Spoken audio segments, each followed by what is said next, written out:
Hey guys, and welcome to Zelda Tears of the Kingdom. Usually when I do these videos, we play them through within say 20 hours and usually get the video out for you guys as soon as possible, explaining the storyline and even the ending as well. However, oh my word, this game took me 40 plus hours to complete to get through, and I'm tired, man.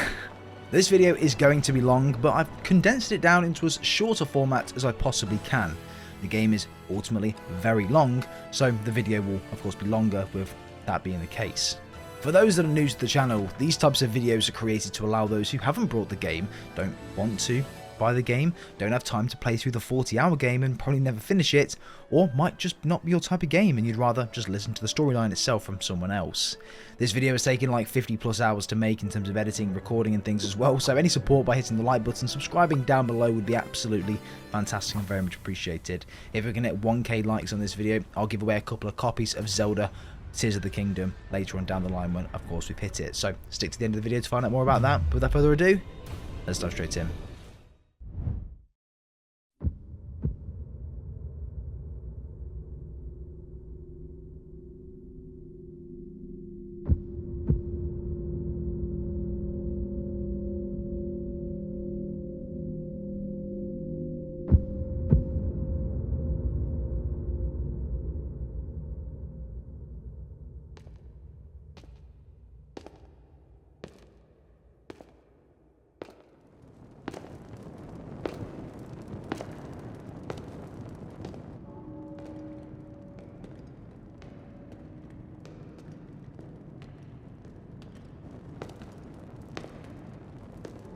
This strange gloom keeps getting thicker.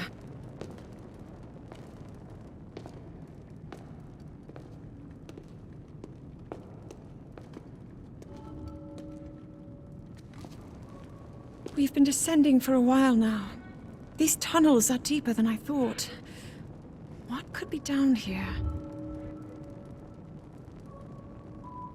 Zelda Tears of the Kingdom starts off with a cutscene of Link and Princess Zelda traversing through the underground tunnels of Hyrule Castle, with one of them stating that the strange gloom is getting bigger. These tunnels go very deep, right below Hyrule Castle, and have been here for centuries. People have been falling ill in Hyrule, coming into contact with this bloom that's below Hyrule Castle and spreading outside of it. However, down here, it's concentrated, almost like a mist. Beneath Hyrule Castle.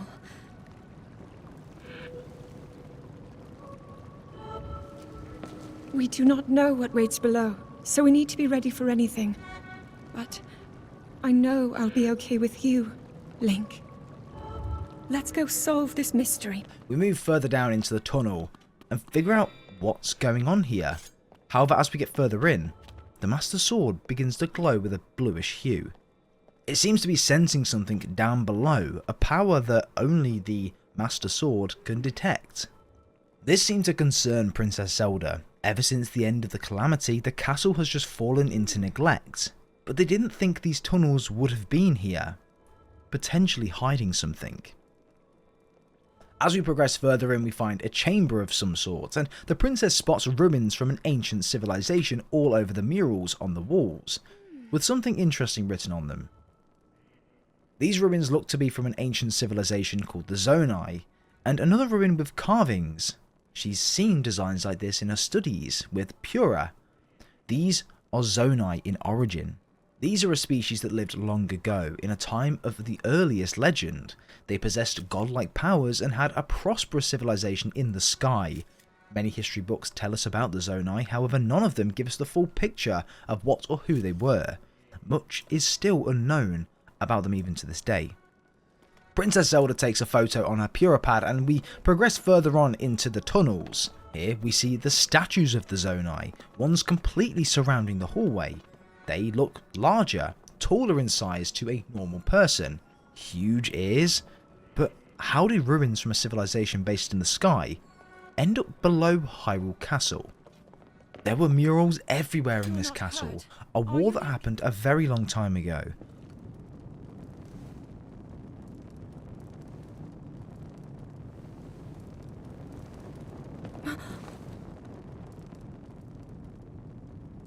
Look at these murals.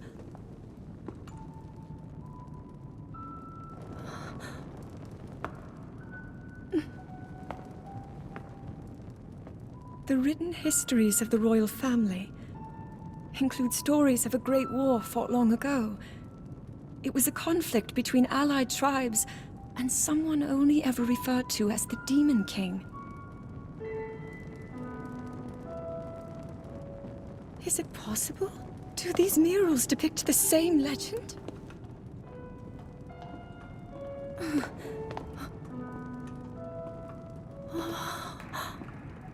This is similar to the statues we saw earlier, a Zonai. And these figures look like Hylians. This depiction certainly suggests that the Zonai descended from the heavens.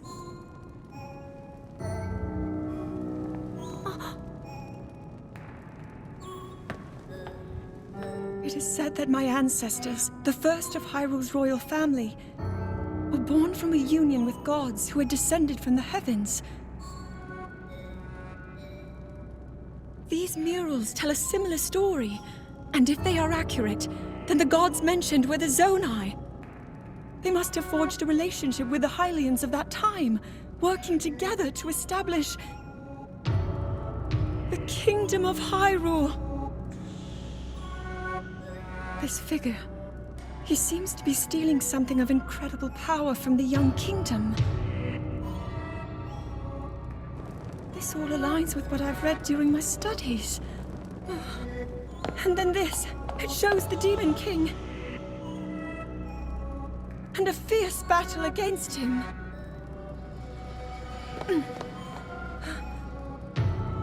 If the creature depicted here really does represent the Demon King, then... Oh. Incredible!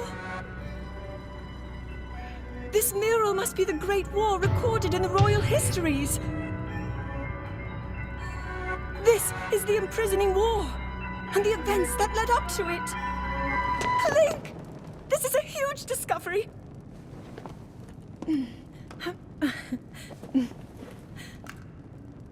All right then, now to use this invention of Pura's. I'm glad I didn't leave it behind. It's so easy to record. You point it and click. Oh. Oh, it looks like the rest of the murals are obscured. Oh.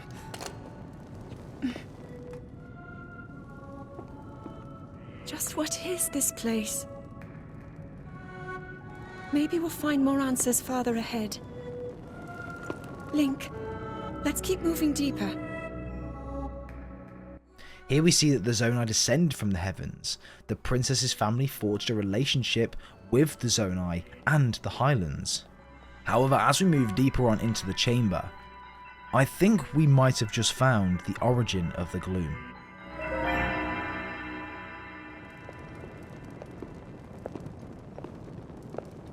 What is that?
Was that the sword that seals the darkness?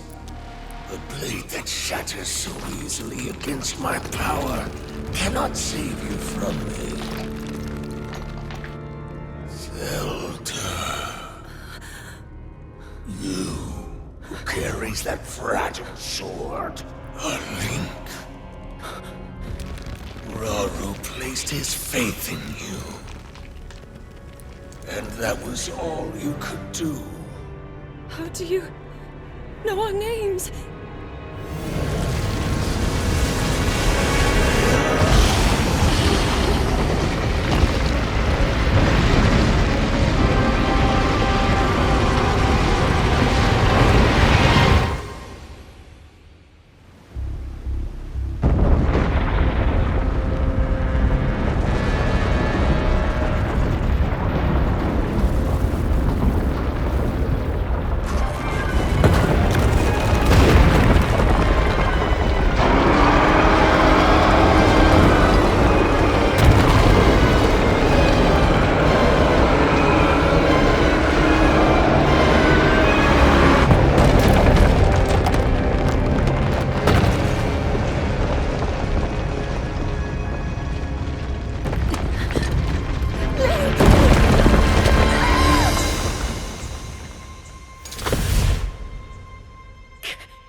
Something saved Link from the Demon King. His arm was completely torn off, but it was replaced with a prosthetic.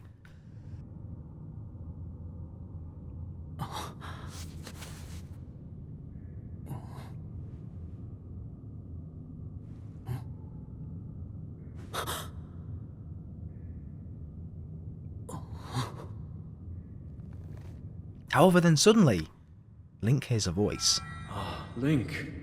Finally you wake.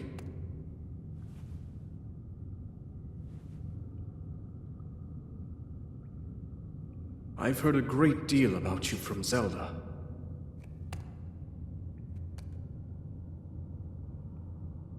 Your wounds were severe. I am relieved to see you escape death. Your arm, however, was beyond saving.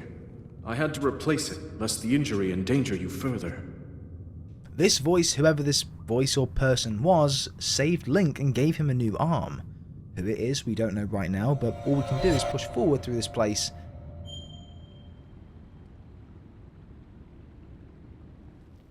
The Master Sword, broken, destroyed as well, and we're taken back to square one with all of our hearts gone. As we get outside of this compound, we see exactly where we are. How the hell did we manage to get all the way up here from going from the depths of Hyrule Castle? Could it be the Zonai? But wasting no time, Link jumps off the edge, and our journey begins.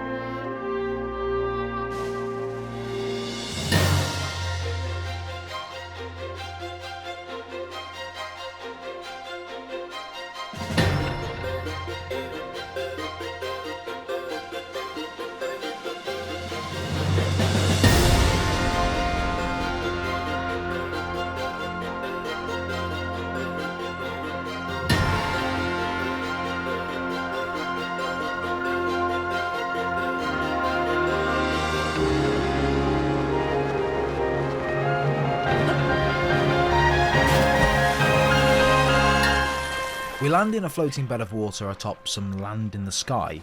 We see a dragon in the background and clouds floating through the trees.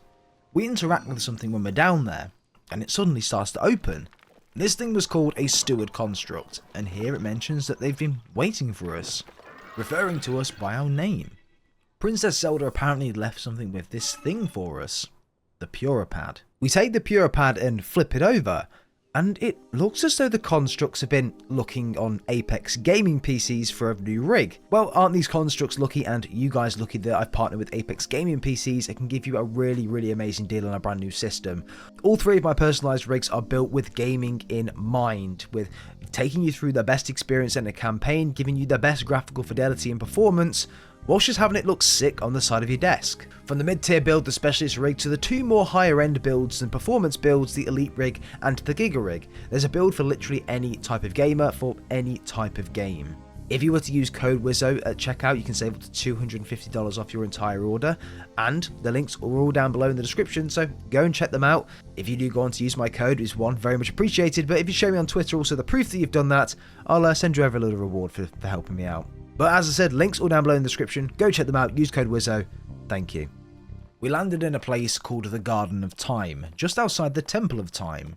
This place was used in the distant past. Many rites and ceremonies took place here. But now, this is a lonely place.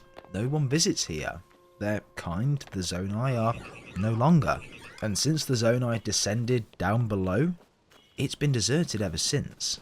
However, the question as to why is, of course, still unanswered. We finally make our way to the temple, and as we try to enter the doorway, it seems to be blocked. However, behind us though, was a Zonai? That door will open only to those with sufficient power. I'm sorry. I did not intend to startle you. It was I that spoke to you earlier. That arm originally belonged to me. I am Raru.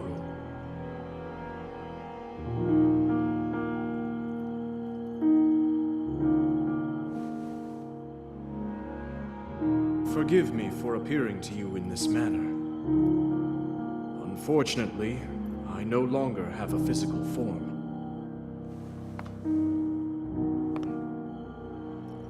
In any case, that arm should allow you to open this door. It seems to have lost the power to do so.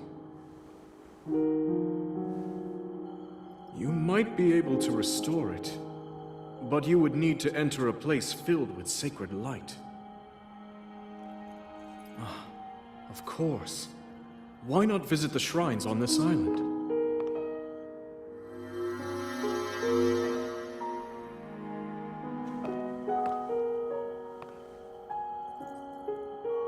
The shrines. Yes, I am sure they are the key.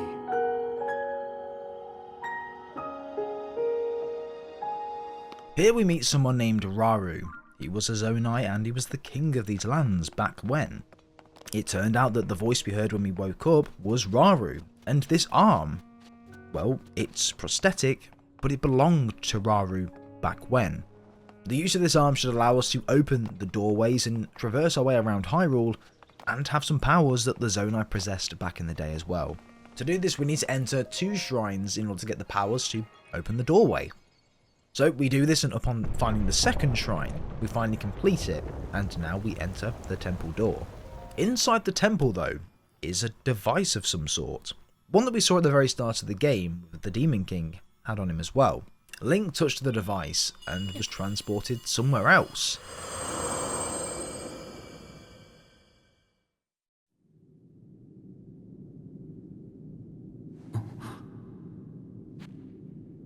Showing the princess praying?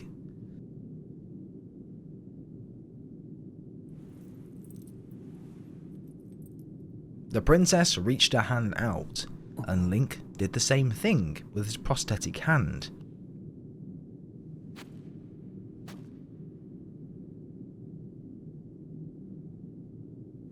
And the princess began to glow.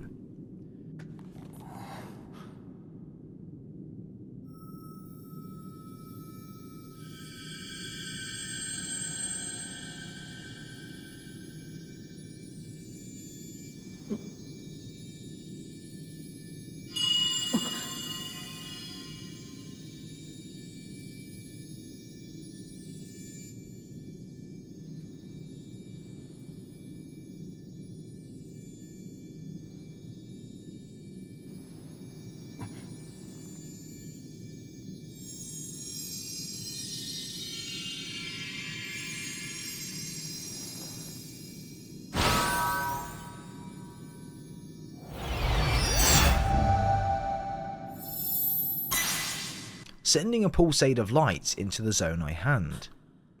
Then, Princess Zelda just disappeared. We're then back in the temple, not really knowing what just happened. But what happened to Princess Zelda? Why was she in this vision? There are a lot of unanswered questions that we just don't know the answers to right now. So we continue on through the temple and open the doorway.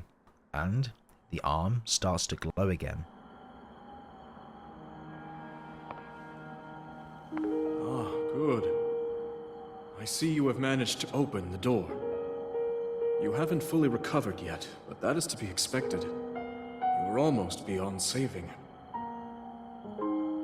By visiting the shrines and receiving their blessings, you have mitigated some of the corruption's effects.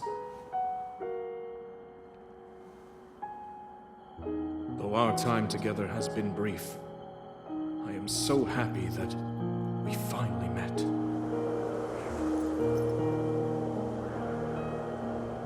You are exactly as Zelda said.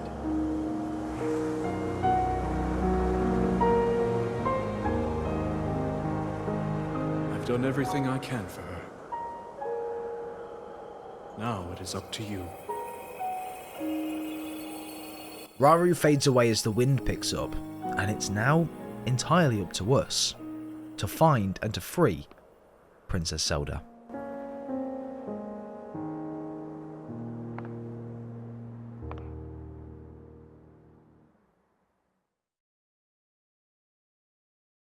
We walk to the end of the walkway and are greeted with a glowing yellow light. Our arm begins to glow, and so does the Master Sword. We place the Master Sword inside the glowing light, and it begins to levitate.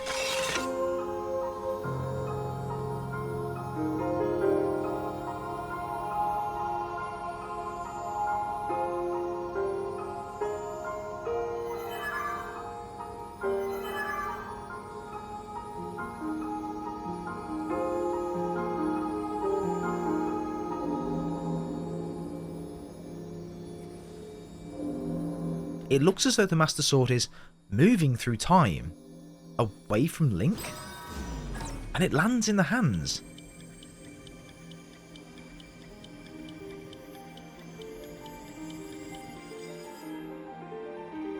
of Princess Zelda.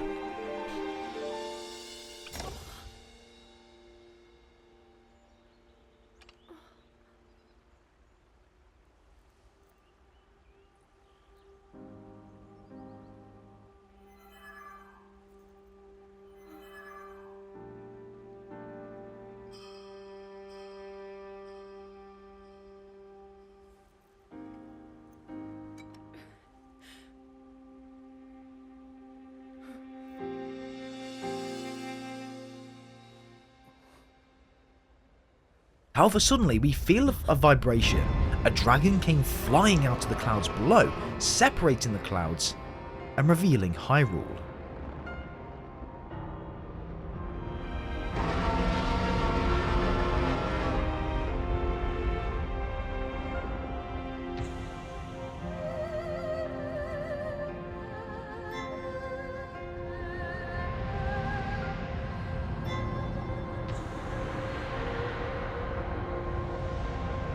But then, Zelda's voice. Link. Link. You must find me. We must find Princess Zelda in the land of Hyrule. We approach a camp named Lookout Landing, and within is someone named Pura, the one who created the Purapad. It looks like we came from this place and ventured into the castle with Princess Zelda originally, and that was why we were there at the start of the game. We were doing some research. We find Pura and speak with her about the situation. However, no one knows where the princess is. She sees our prosthetic arm, and here we pretty much explain what happened to Pura. So when you and Princess Zelda go beneath Hyrule Castle, you discover a mysterious mummy which suddenly reanimates. Then Zelda falls into a fissure and vanishes. That must have been when the castle rose and the ruins fell. Then, later, you wake up on a sky island, saved by the arm that was stuck to the mummy. You get the Pura pad from an unusual creature, and learn that your new arm belonged to someone named Rauru. The Master Sword disappears. You hear the princess's voice and find your way here.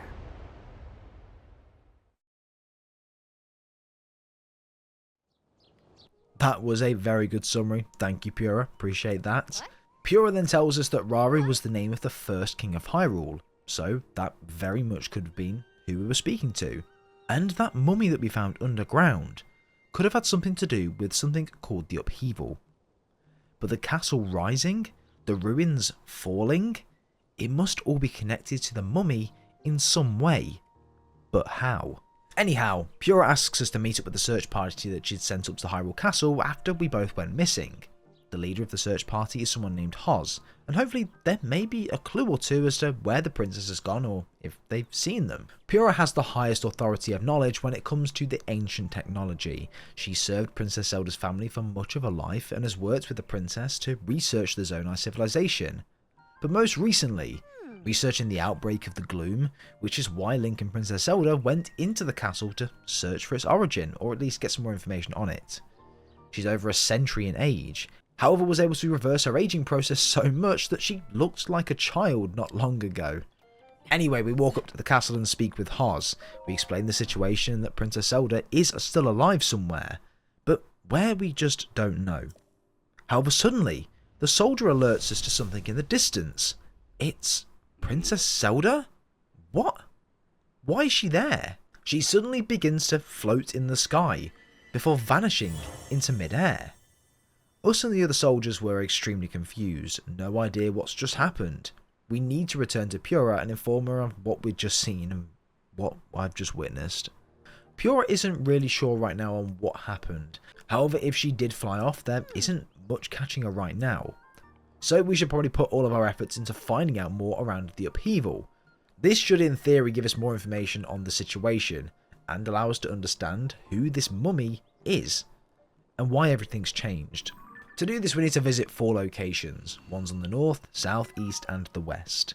Each should give us more information on where the princess has gone. So we set off on a long journey around the land of Hyrule. We approach the first location surrounded by water to meet the Zora, and see is covered in this sludge that's fallen from the islands above. We help wash all of the sludge off the statue of the splash fruit, again ask for more information about the princess's location, and everyone seems very surprised. The Zora directs us to the top of the mountain to speak with a prince of the Zora named Sidon.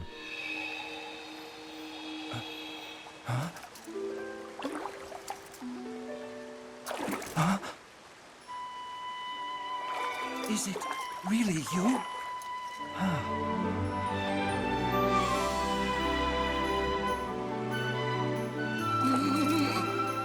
It's good to see you, my friend. We tell Sidon about the princess and ask if he'd seen anything strange. However, the sludge all around us is just covering all of the lands and coming from the islands above. And Sidon is here to stop it from spreading all across the water supply below. It's possible that Zelda's whereabouts are linked to the sludge in some way, so Sidon directs us to a historian that might be able to tell us more information around this, around the islands above as well, and provide some more information on what's going on here. We meet with someone named Jaito. He's investigating an ancient stone slate written by the Zora ancestors from the distant past. It reads, "Stand upon the land of the skyfish, and behind its lofty view, among the floating rocks you see a droplet awaits you. Through this droplet shoot an arrow with the mark of the king. Do this task and you shall receive a most wondrous thing. See the watery bridge's resting spot with your own 2 eyes, that which connects the Zora to the people of the skies." We return to Sidon and tell him what we've just found and see if he could point us in the right direction, because it all states the mark of the king. Because it states the mark of the king, we need to wait for the king to return. However, he's nowhere to be found. When we get to the throne room, we see 3 young Zoras in the king's place, playing around the throne. We listen to them and they mention that the king is situated in a pristine sanctuary.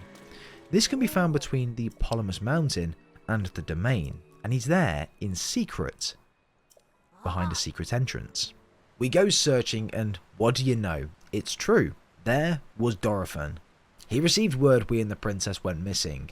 Dorephan last saw Princess Zelda just after the Hyrule Castle ascended to the sky. Floating islands appeared out of nowhere and the sludge and fragments began to rain down. Muzu, his assistant, and Dorephan left to investigate, and Princess Zelda descended from the sky, accompanied by a sludge monster. And then, Dorephan tells us that Princess Zelda unleashed the beasts upon them, like she was almost possessed. Dorephan was injured from these attacks, and the princess vanished without a trace. If word got out about Princess Zelda harming the king, the turmoil between the people would have just been devastating, hence remaining in this pristine sanctuary for the time being. However, one thing is very clear, it all leads back to the sky. We then tell Dorephan what the historian was looking at, and the engravings on the plaque. He knows what the mark of the king means. It refers to a Zora King's scales, basically one of Dorephan's scales on his body. Here, Dorephan gives us a couple of them, and we need to inform Sidian on his father's whereabouts. We also tell him of his father's situation, and that he was attacked by a monster, but he's safe in the sanctuary. We return to the historian and give him the scales from the king. We need to find out more, so we take a balloon to the floating island, and just have a look around. We shoot the king's scales through the droplet, and then there is a staff.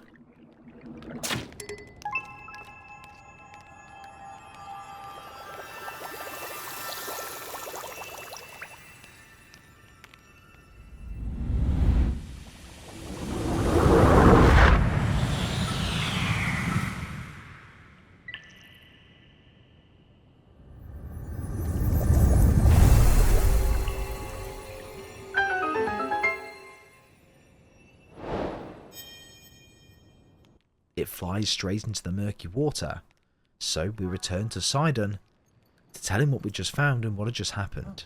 However, mid-conversation, a sludge monster.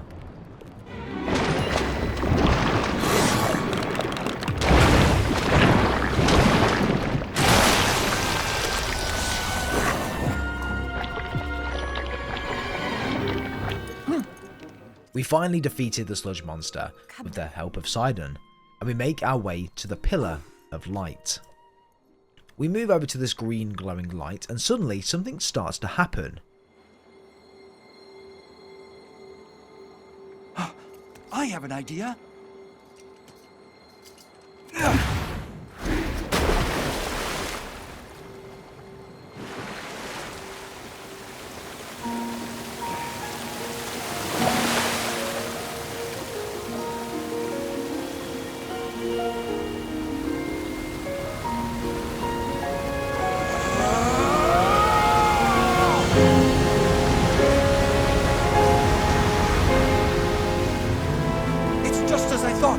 I can see an entrance at the bottom of the lake.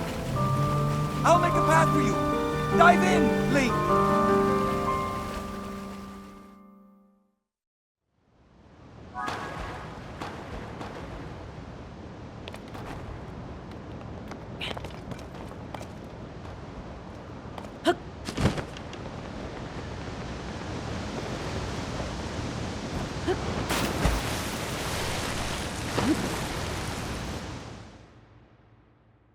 Sidon jumps into the water and goes to investigate, and he decides to cause a water tornado, and suddenly the water starts to form an entrance. Sidon forms a path for us, and we jump straight in. We make our way inside and find a doorway open up, allowing us to make our way to the city above.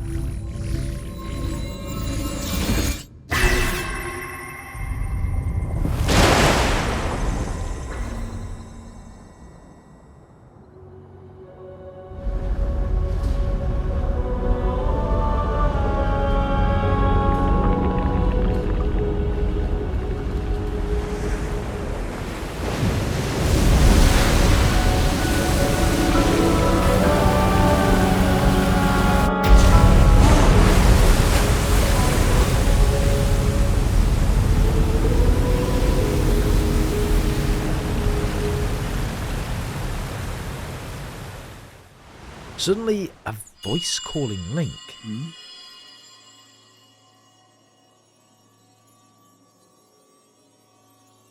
Here. Come here. Come to me. We swim up the waterfall and push through, and when we get up there, there's a lack of gravity as well. We finally meet Sidon at the top, and there is a huge waterfall. It's time to dive in and just see what's at the very top of this thing. There in the background looked to have been the source of the sludge. A huge monster shooting out all the sludge in every direction. Maybe if we use one of the waterfalls above, we can completely get rid of it. However, when we tried covering it, it just came straight back. Although, that sound again.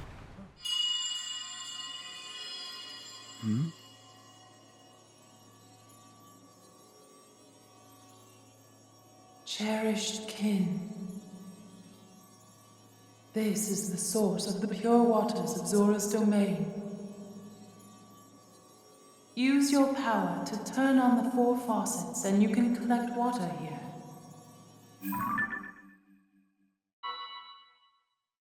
Heed my words. It seems to be helping us in some way. We need to turn on the 4 water faucets in order to clear the sludge. As before, it just wasn't enough. So we do exactly that, activate 4 of the faucets and rain down hell on the source of this sludge. However, as we do, it reveals the source of the sludge.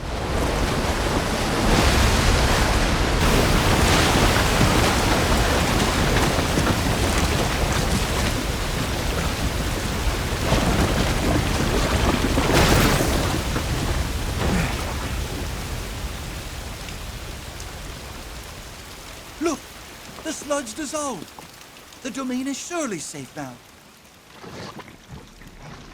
Huh? Not good!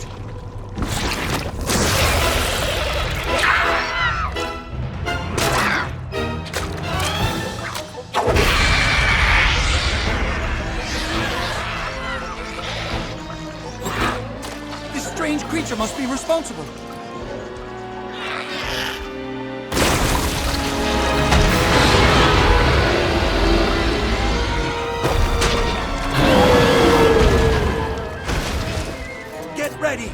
Let's go, Link. This was a hefty boss battle, but we finally got it done, and the sludge was no more.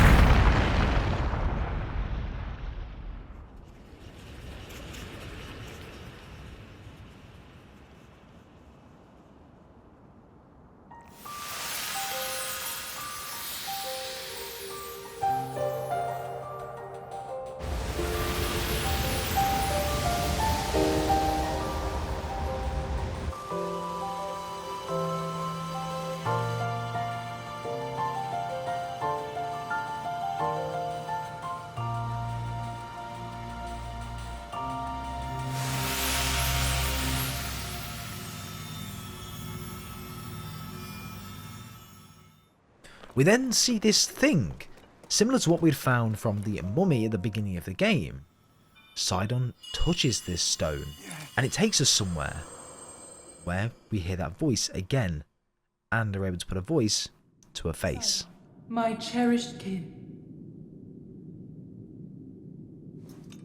That voice again. You're the one we've been hearing this whole time? Indeed. I am your ancestor from a time long past. I served the first king of Hyrule as a Zora warrior and a sage who, like you, could direct the flow of water. You are the pride of the Zora, your fluid, graceful movements as you fight. I would expect nothing less from my descendant. You bested the monster that sullied our domain, but it was a servant of a greater evil, the Demon King. His true purpose was to prevent you from obtaining the stone that you just found. my secret stone. That stone that you are wearing. Yes, and it is important you know more about the stone and the Demon King. So listen closely to what I have to say. It concerns the imprisoning war and the destiny of our people.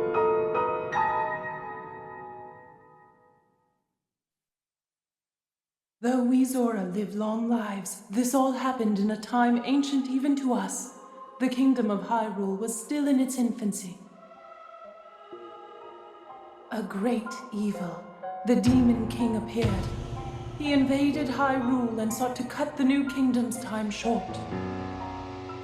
But Rauru, the first king of Hyrule, brought me and 5 other warriors together to oppose him.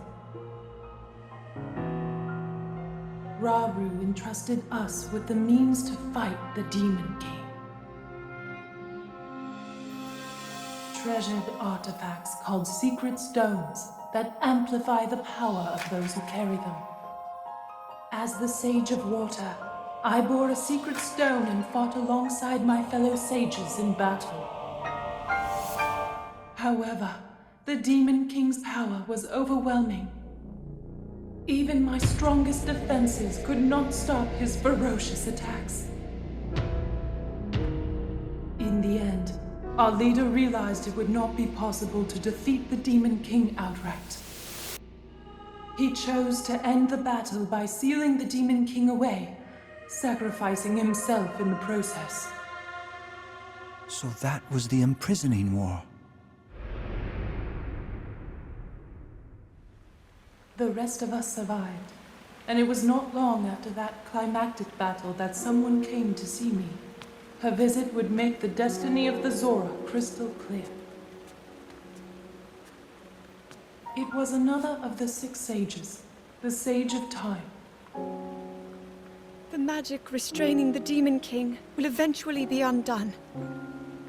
When that happens, a noble swordsman named Link will oppose him. We must help. Lend him your power. He will need the Zora's control over water. The course of the Zora's future was clear. It would be our honor to aid in defeating the Demon King. I swear to you that, when the great evil returns, the Zora Sage of Water will awaken once more. The Zora people and their sage will fight alongside your swordsman.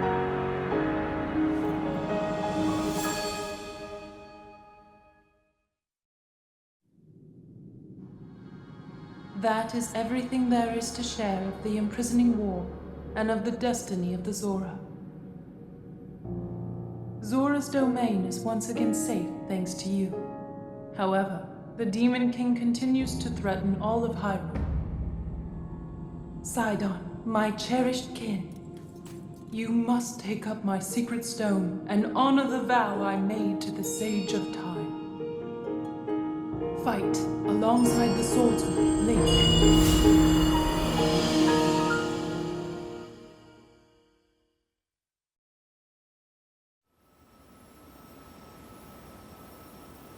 It's my destiny to fight by your side.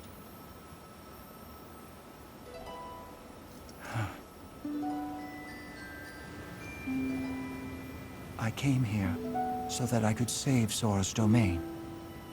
But it looks like all of Hyrule will need my help. I'll do all I can, just as my ancestor did. I will accept this secret stone.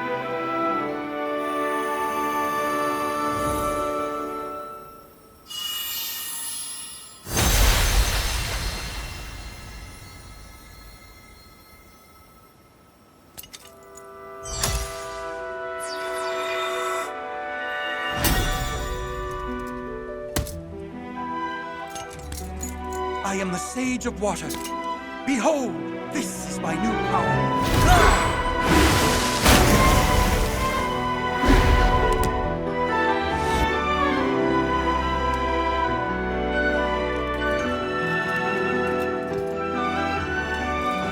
Here, Link, your hand.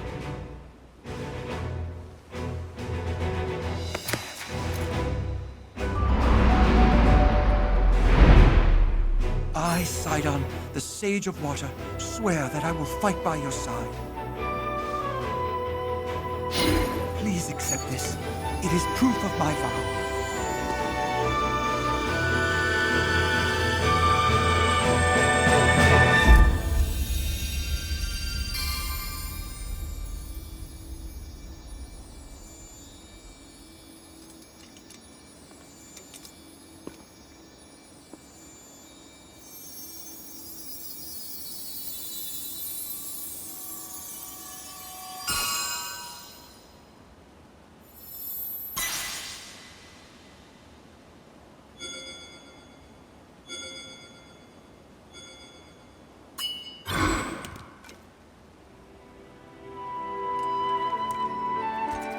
With that ring, you will always have my power with you.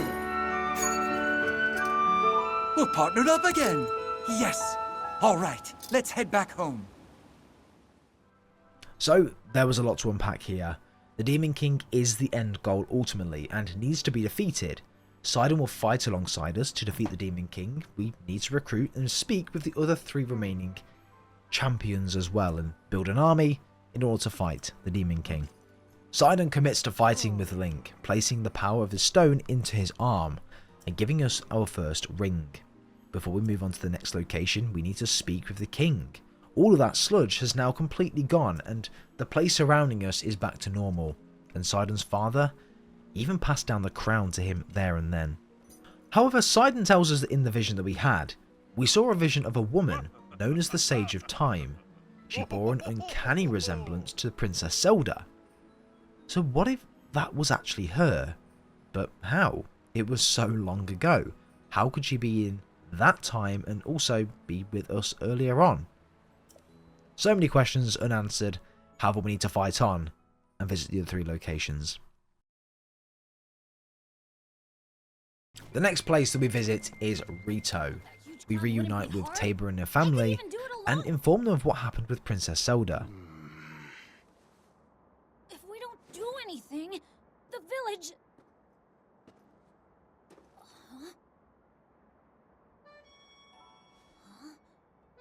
Is that you?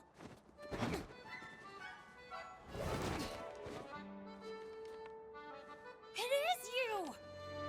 Link! Tulin is the child and is really eager to find out what's causing this blizzard surrounding the place. She mentioned a song that she'd been told a long time ago, and it's sort of a hymn or so between the Rito and their civilization. A long time ago, the village was saved thanks to a great flying ship, or so the song claims, which has now been passed down generations. Every now and then, we get reports among the Rito of a flying ship. Combine that with the blizzard that we have ongoing now, caused by the upheaval, it doesn't seem too far from the truth. In the sky we can see something just isn't really right, something causing the storm to thicken, causing this blizzard. Whatever's causing the blizzard though, we'll probably most likely find it up there. The air is so turbulent that even the Rito can't fly up there and have a look. The air itself is so turbulent that even the Rito can't fly up there and just have a look at what's going on. Anyway, we inform them of what's happened with Princess Zelda, and they're shocked to hear it. Tabor hasn't been able to leave the village since becoming the village elder, and all of the other members of the village are out collecting supplies and doing other things, so they can't spare any men. However, we're recommended to someone named Hearth. So we make our way there and see what information we can find out.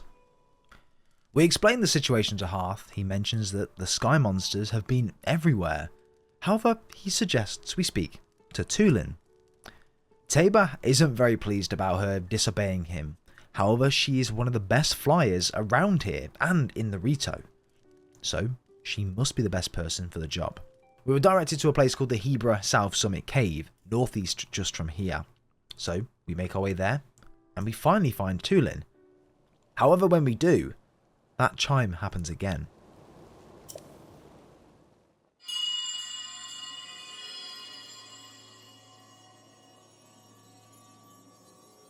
We turn around and there was stood Hearth. It was here that Hearth asked Tulin about her bow being taken by the monsters, and again she said that Princess Zelda was stood right there, and rose above the clouds into the blizzard.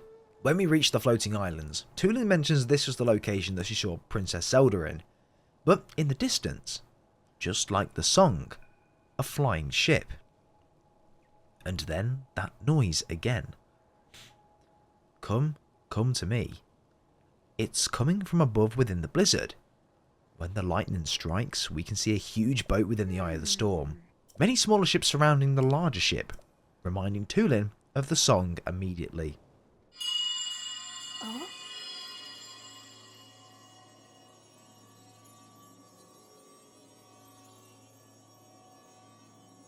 Come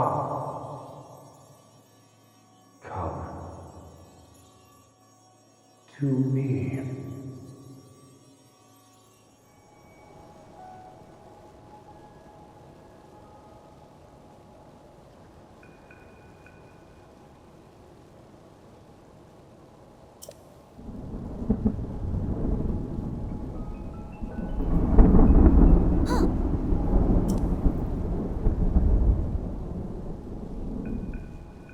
We make our way to the very top and through into the eye of the storm, and there we see the Wind Temple for the first time.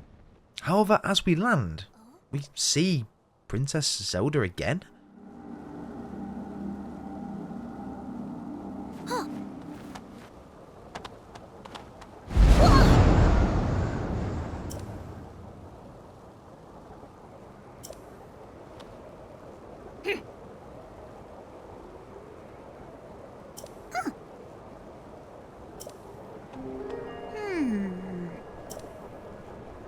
This is getting really strange. The source of the blizzard seemed to be coming from underneath the hatch of the temple. However, when we tried to open it, it was jammed. We need to find a way to open it, but then suddenly, that noise happens again.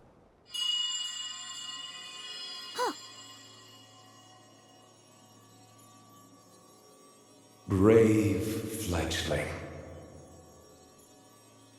There are still 5 locks securing the hatch on the deck. Use your power to release all 5 locks, and the hatch should open.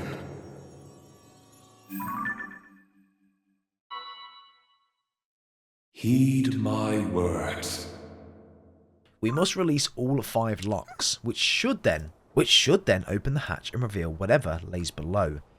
We eventually make our way around the temple and release the locks on the hatch, and finally, the centre of the temple begins to open, and it's here that a huge gust of wind wipes us both out.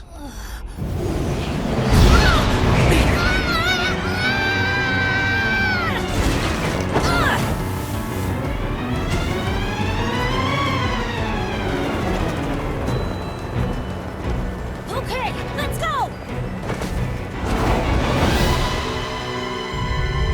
And oh my god, what on earth is that?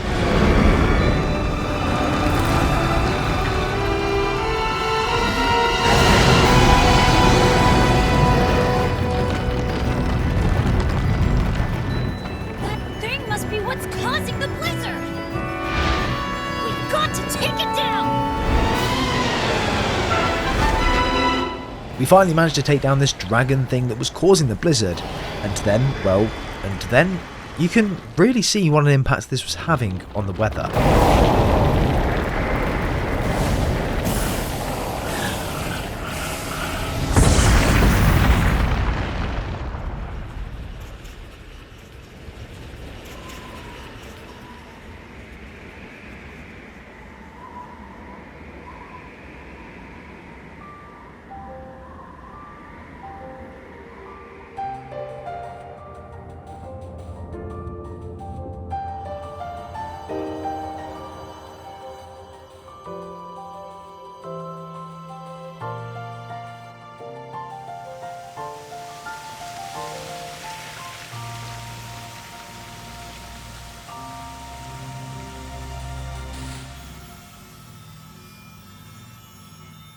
We speak with Tulin as she stares up towards it.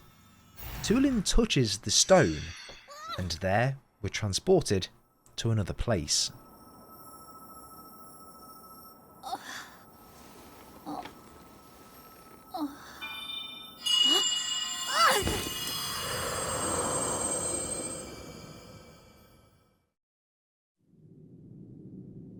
Tulin, my brave fledgling.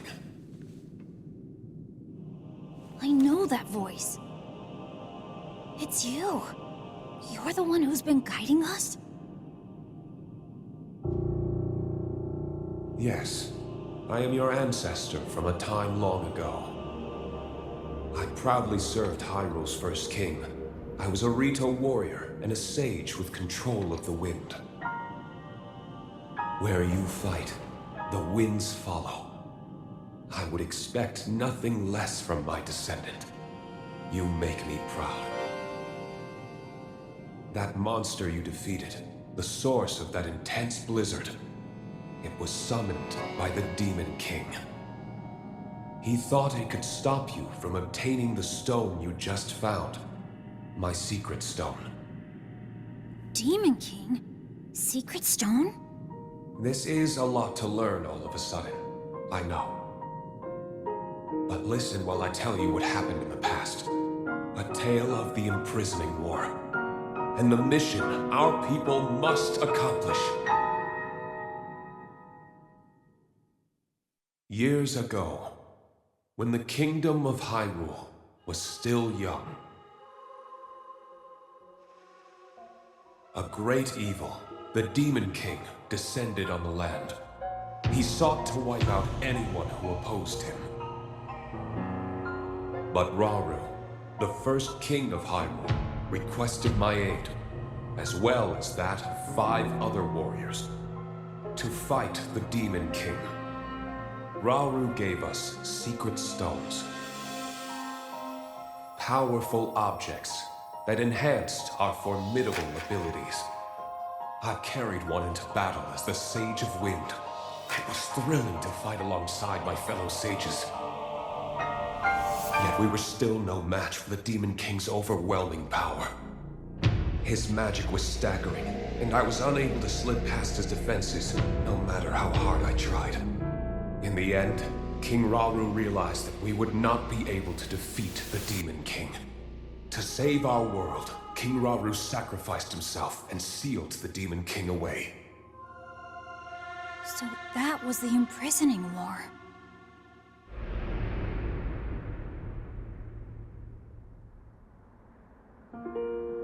Some time later, another of the 6 sages, the Sage of Time, came to visit me, and her request would define the Rito's mission in the future.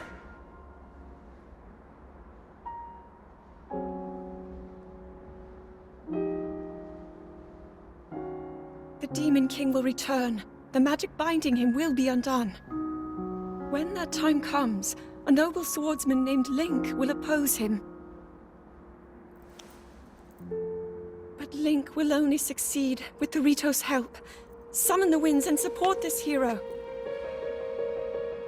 It was clear what part the Rito would play. It will be an honor to defeat the Demon King. I swear to you that when the Demon King returns, the Rito Sage of Wind will awaken once more. And you can count on the full support of the Rito.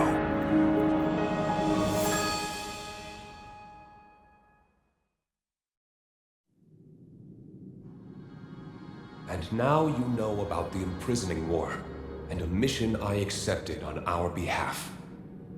You've saved Rito Village, but there's more to do.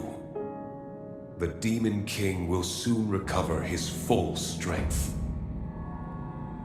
Tulin, my brave fledgling, you must take up my secret stone and honor the Sage of Time's request.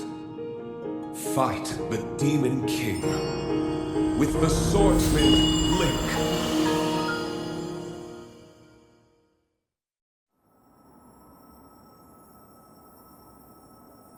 So it's my mission to fight the Demon King with you?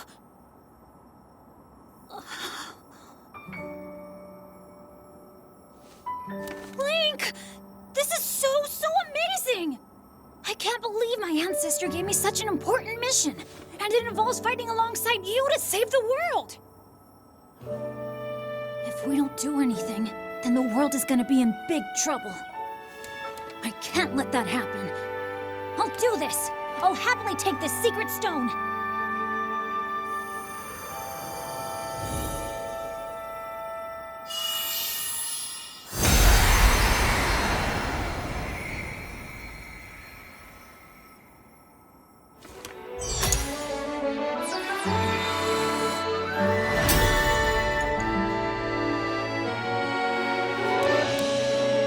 I am the Sage of Wind! Look! Check out what I can do now!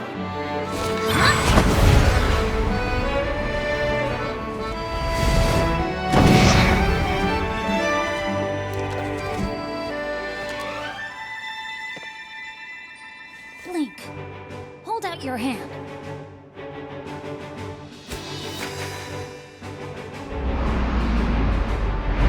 I, Tulin, the Sage of Wind, swear to fight by your side until the end. Take this. It's proof that I'm with you.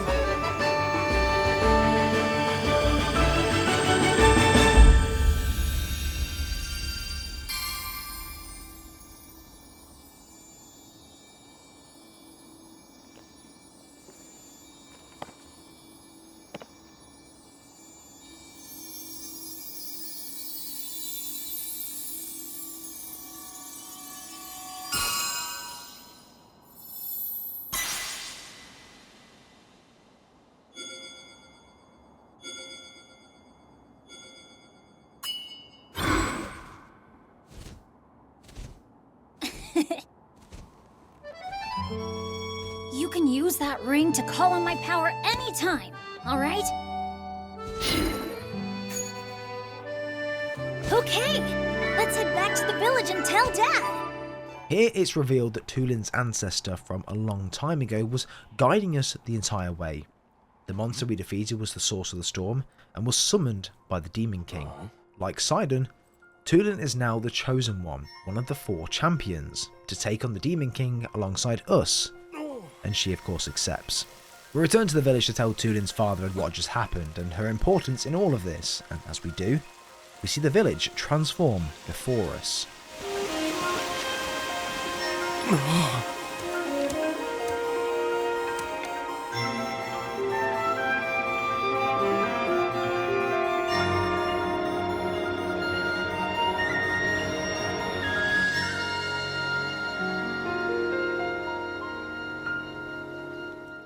Tabor was always very hard and overprotective of Tulin, so seeing her do this was the encouragement that he needed to let her be free and to let her help.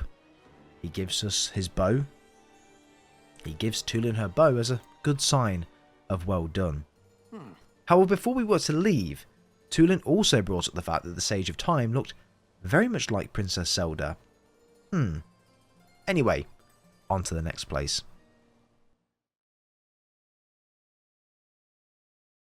We arrive at the Gerudo Desert.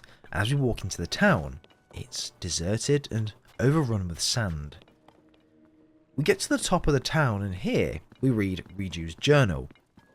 A sand shroud has covered the area completely. People are starting to take shelter underground. The hatch to this shelter is located behind the throne, so we drop down and see what's going on. When we drop down though, we're stopped by 2 of the guards. And this is where we explain why we're here. They were hiding down here due to the storm, but also due to the fact that a series of monsters started invading the town. So they're hiding here in order to protect their people. We need to speak with Lady Riju. She's currently training herself to try and get them all out of this mess. So we need to speak with her and explain the situation. So we make our way over to there, and there she was. Lady Riju, the chief of the Gerudo.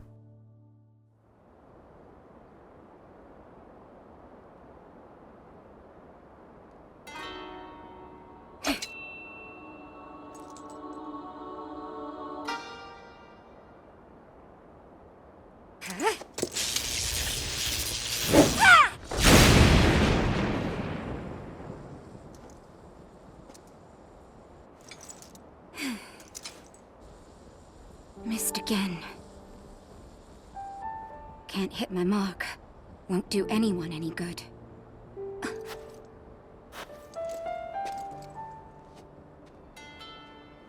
It's you.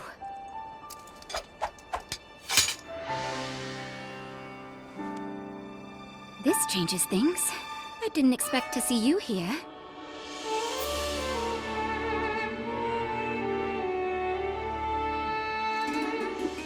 But then, you always show up in unusual times. Lady Rito agrees to help us. However, first we need to help her do something about this sand shroud. However, we're interrupted by one of the Gerudo, as a swarm of monsters were attacking the bazaar. We help by fighting off the Gibdos and find out that they're susceptible to lightning. Until we were able to get here. Now that we know the Gibdos are susceptible to lightning, this gives us a major advantage. However, suddenly, in the distance, Rito spots the princess again. Is that Zelda? At the same time, multiple tornadoes started to form. We need to meet Riju back in the town and follow Princess Zelda. We return to the village and again, we hear that chime. With the word.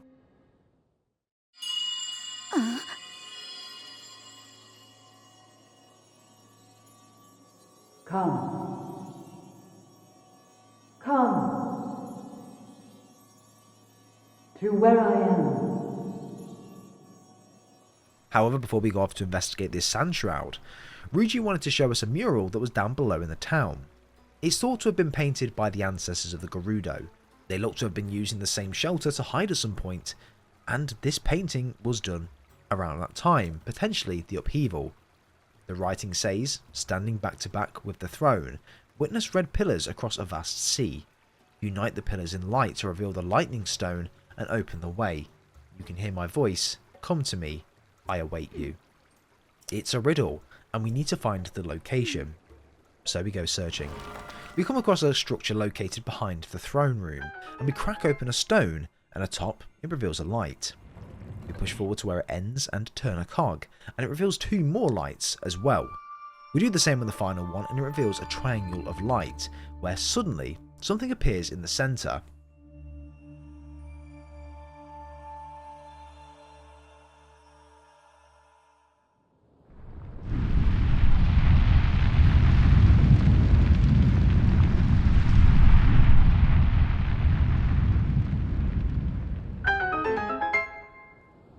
As we walk toward it, there again was Princess Zelda, standing on this newly formed platform. We strike the structure with the lightning, and suddenly something starts to rise from under the sand.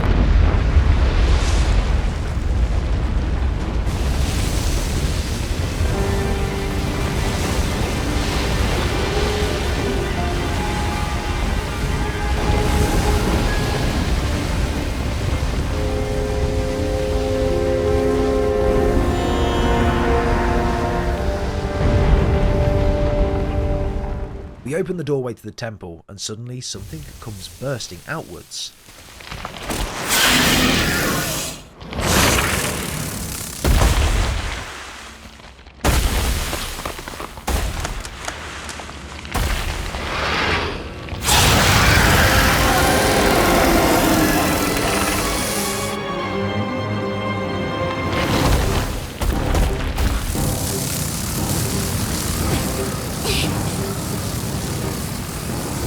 Look, it's stirring up the sand shroud. It must be responsible for all this. Come on, let's take it down together. We take out half its health and it flees to the top of the temple. So we need to make our way inside the temple to try and get to the top. We eventually reach the top, and Riju is confident that the mural back in town was trying to guide us here all this time. We finally finish, recharge all the batteries, and the mechanism in the floor suddenly starts to move.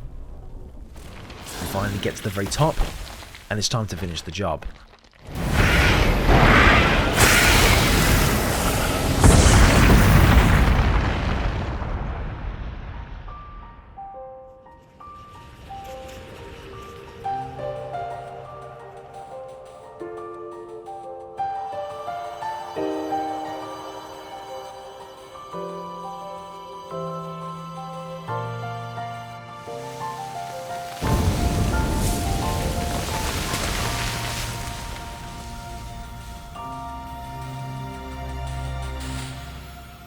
We take out the monster in the way, and like previous ones, we walk towards this stone.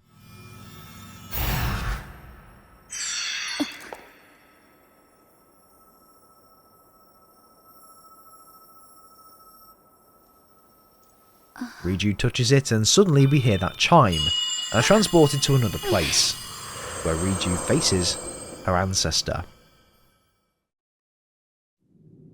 Riju, beloved daughter of the Gerudo. I know that voice. You're the one who's been talking all this time. Yes, your ancestor from a time long past.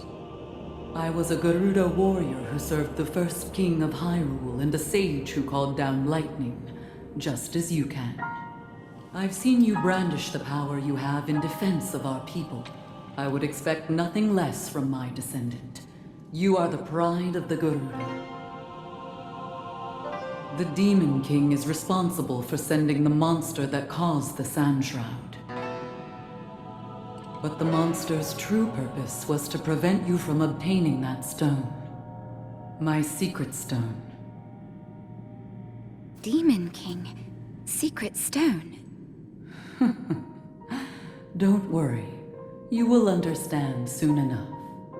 Let me tell you of events in our distant past. The events that shaped our people's destiny during the imprisoning war.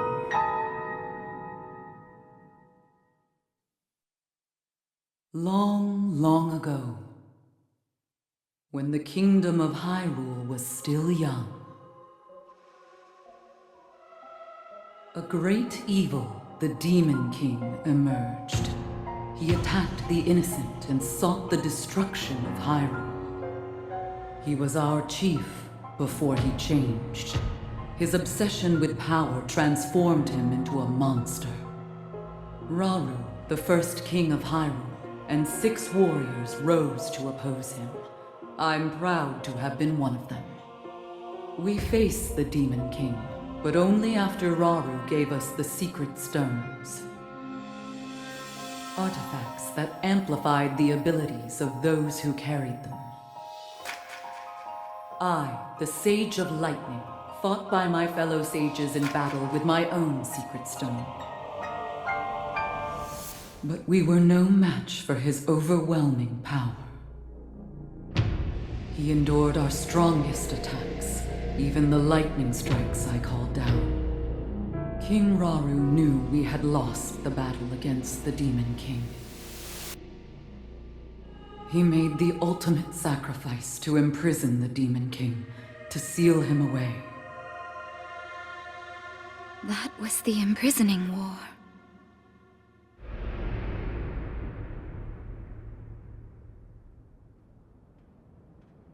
Some time later, another of the 6 sages, the Sage of Time, came to visit me, and she set the Gerudo on our destined path.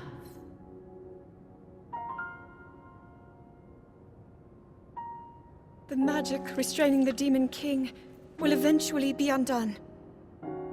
When that time comes, you must help Link. He is a noble swordsman who will fight that monster.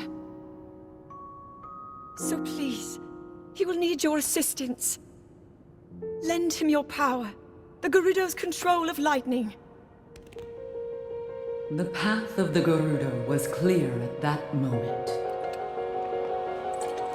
We wish nothing more than to eliminate the Demon King. We are responsible for his very existence in this world, and for that we must make amends. I swear to you that when the Demon King returns, the Gerudo Sage of Lightning will awaken once more. The Gerudo Sage and her people will fight alongside your swordsmen.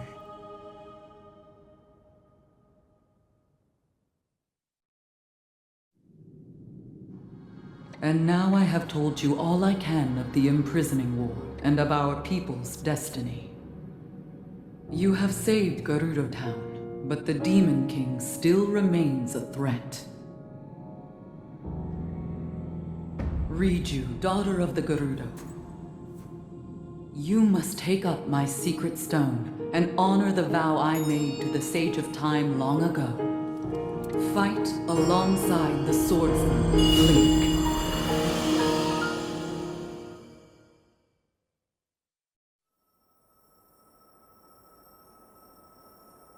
So it's my destiny to fight by your side.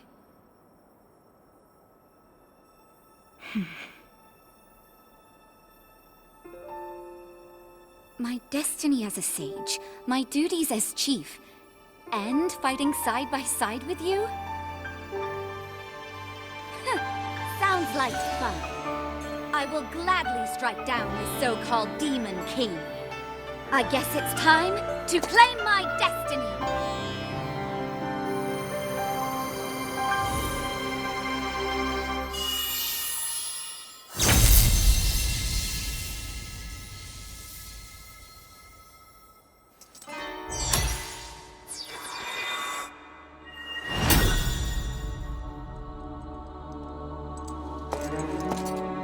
I am the Sage of Lightning. Witness this new power I possess.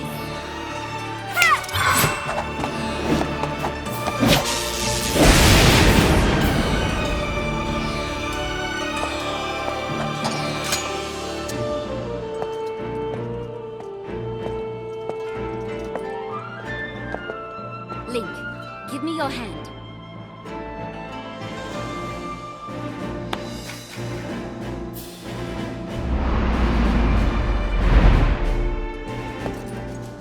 I, Rito, the Sage of Lightning, swear that I will stand with you. And here, as proof of my vow,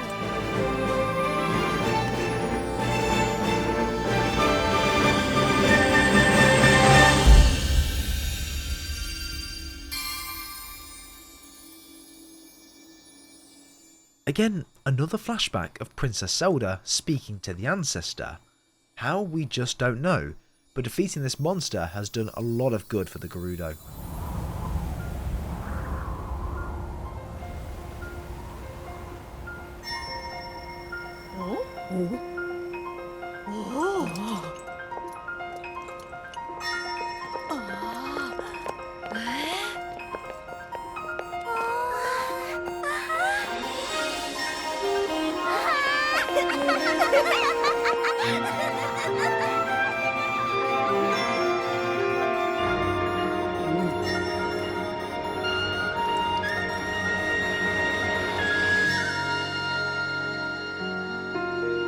And now on to the final location, the Gorons.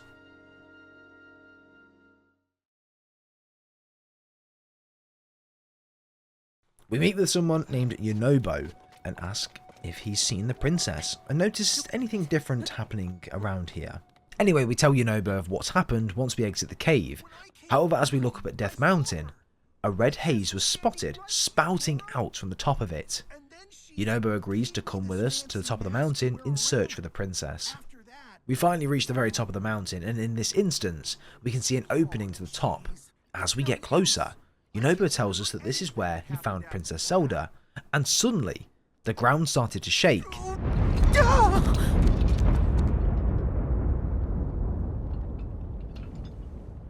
Princess Zelda was spotted walking into the volcano.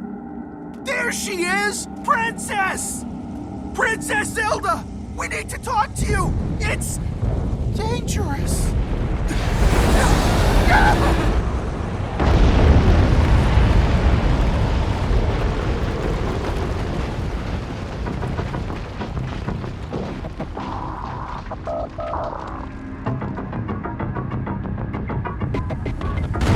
Three huge beasts emerge from the top of the volcano. We create a flying machine to get us to the height of the beasts, and Yunobo is able to charge at them and destroy them. This made an opening into the volcano, and when the beasts were destroyed, we jumped straight in to have a look. When we got down there, we come across something that allowed us to interact with it. We enter the temple and are presented with a large gateway. Inside the gate is Princess Zelda again. We must find a way in there, but to do this, we must open this gate.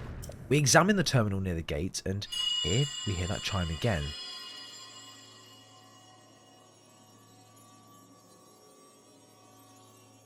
Young little rock.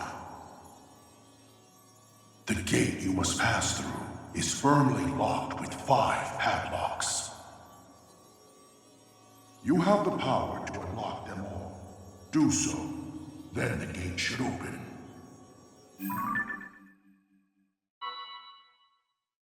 Heed my words. There are 5 locks in total, so we go around, unlock them, and now the gate has opened. Princess Zelda is inside through those red rocks, so we try our best to smash them and free her. However, when Yunobo did smash those rocks, Princess Zelda was nowhere to be found.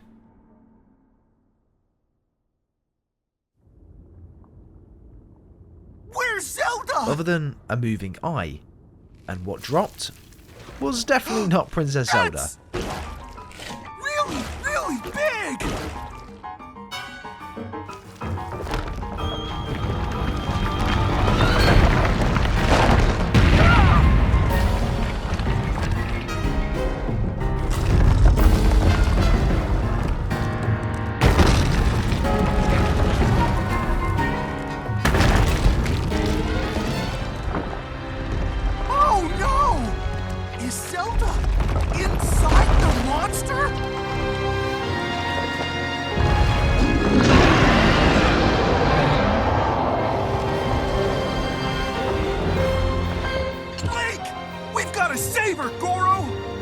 We take out the giant monster after a long and grueling battle.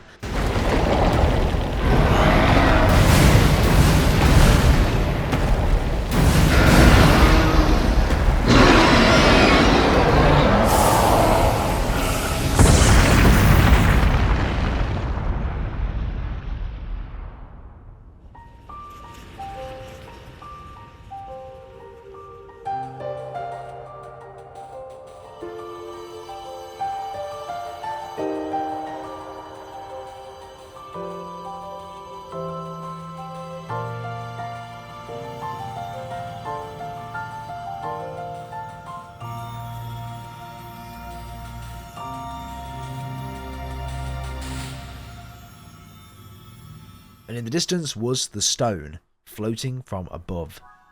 The chime happened again, and here, Yunobo's ancestor.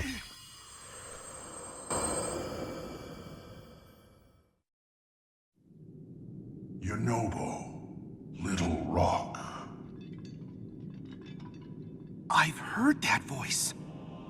Are you the one who's been talking to us this whole time, Goro? Yes. I am your ancestor from a time long past. I served the first king of Hyrule as a mighty warrior, and as a sage who, like you, could command fire. You fight using your body as a weapon. Impressive. You are my descendant, the pride of the Gorons. You defeated that monster, the source of those foul rocks. But it was the Demon King who summoned it. He sent that monster to keep you from obtaining the stone you just found. My secret stone. Secret stone? Demon King? Huh. So this is the first you've heard of any of this. Then listen carefully to what I have to say. Let me tell you about the imprisoning war and the duty of our people.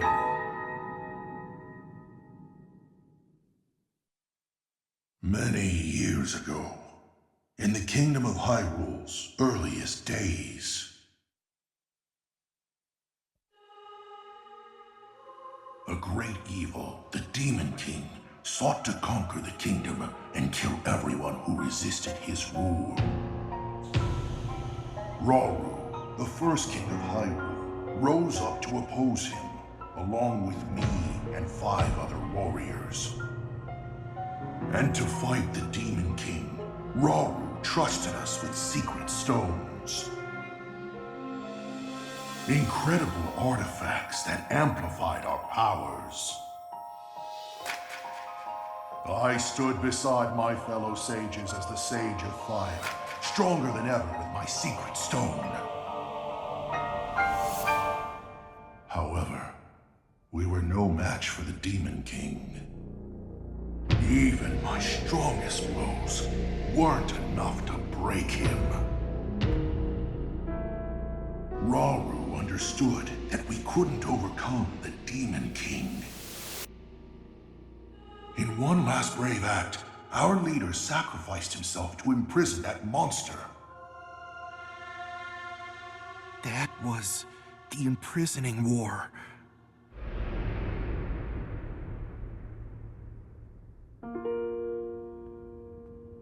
And then sometime later,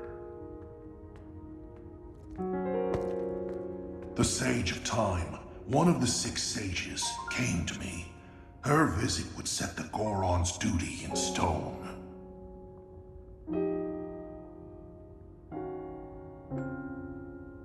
The magic restraining the Demon King will be undone. He will return. When that time comes, a noble swordsman named Link will oppose him. But Link will need help. Lend him your power. Your fire. The Gorons' mastery of fire. In that moment, the duty of the Goron people was clear. I'd like nothing more than to smash the Demon King. I swear that when the Demon King returns, the Sage of Fire will awaken again. The Gorons Sage and the Goron people will fight alongside your swordsmen.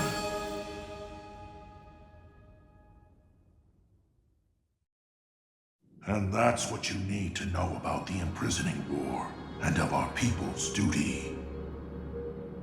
You saved Goron City, but the Demon King is still out there. Yunobo, Little Rock, take up my secret stone and honor the pledge I made to the Sage of Time long ago. Fight alongside the swordsman. Link.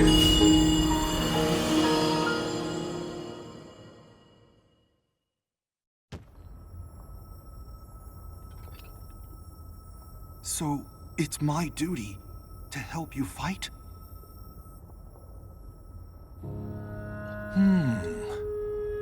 And he wants me to inherit this? Really? I don't know if I'm nearly as great as my ancestor was. But then, if I don't help out, I'd be letting everyone else down.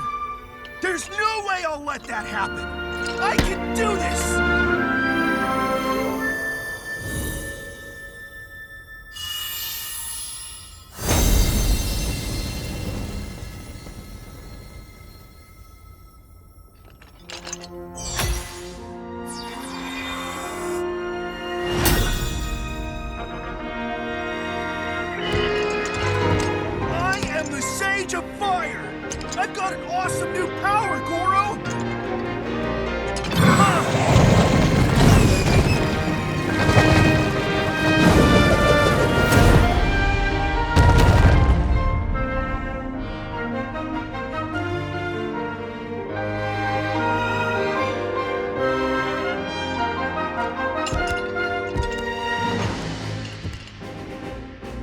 Link, hold out your fist.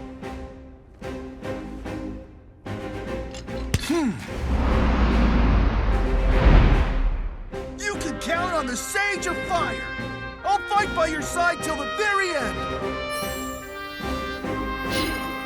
And take this. It's proof I stand with you.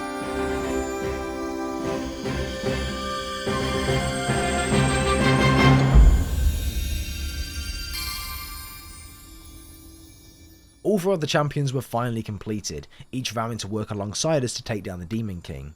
Now, we need to make our way to Pura and tell her what we've been able to uncover. We meet her atop of the tower, and she's heard all about what's happened, with each champion meeting us here also. But she also has something very interesting to share from her research. However, before she could, the sky suddenly turns a dark red, and in the distance, on Hyrule Castle,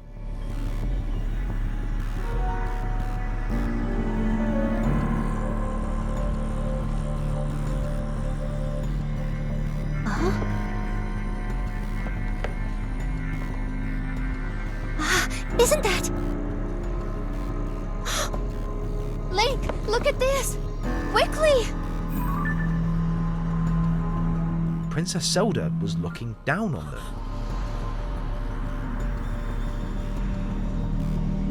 Your Highness. The red mist suddenly disappears, and so does Princess Zelda. She hadn't left the castle and was trapped inside all this time? We are the only people who are able to go into the castle and save her, so that's exactly what we need to try and do. We finally reached the room Princess Zelda is in. At last. Let's see what happens here. I have been waiting for you to arrive.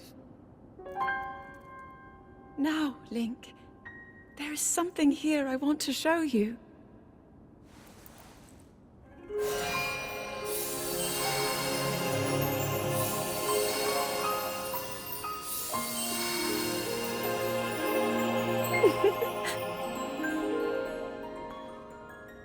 What do you think? Hyrule Castle, perfect and glorious. Does it awaken memories? Memories of our time here? Well, really take in every detail. After all, this place will be the last thing you ever see.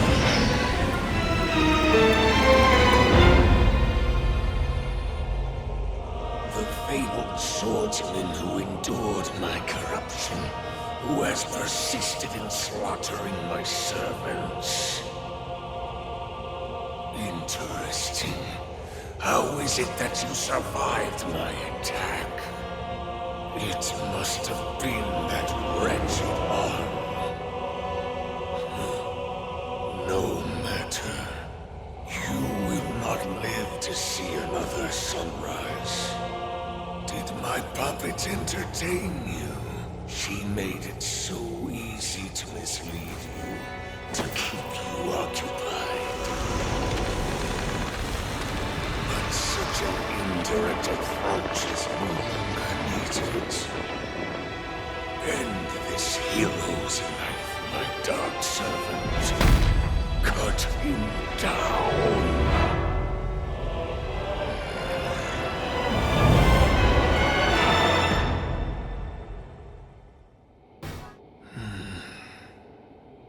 It seems there is more to you than the power Rauru has gifted. But not much more.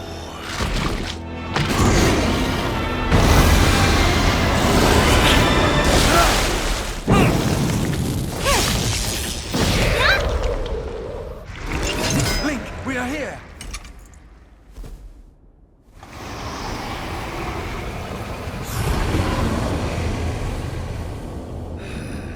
Those who carry the secret stones.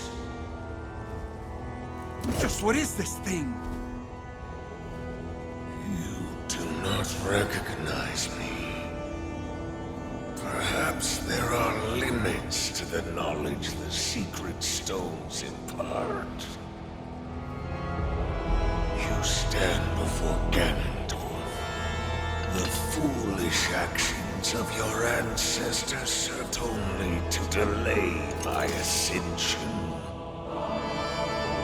Allow me to show you the world that was and will be again when I have been restored.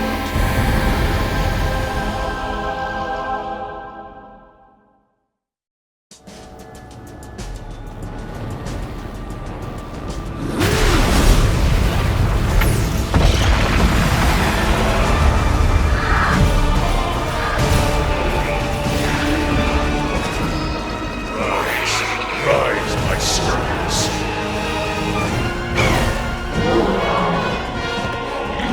Sweep over Hyrule with the power I have granted.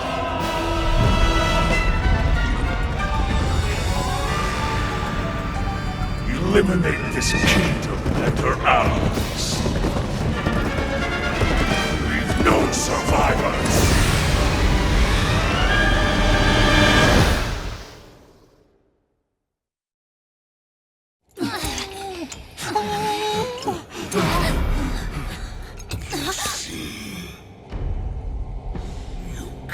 cannot hope to escape your fate. My power will sweep across this land. You need but await the inevitable end.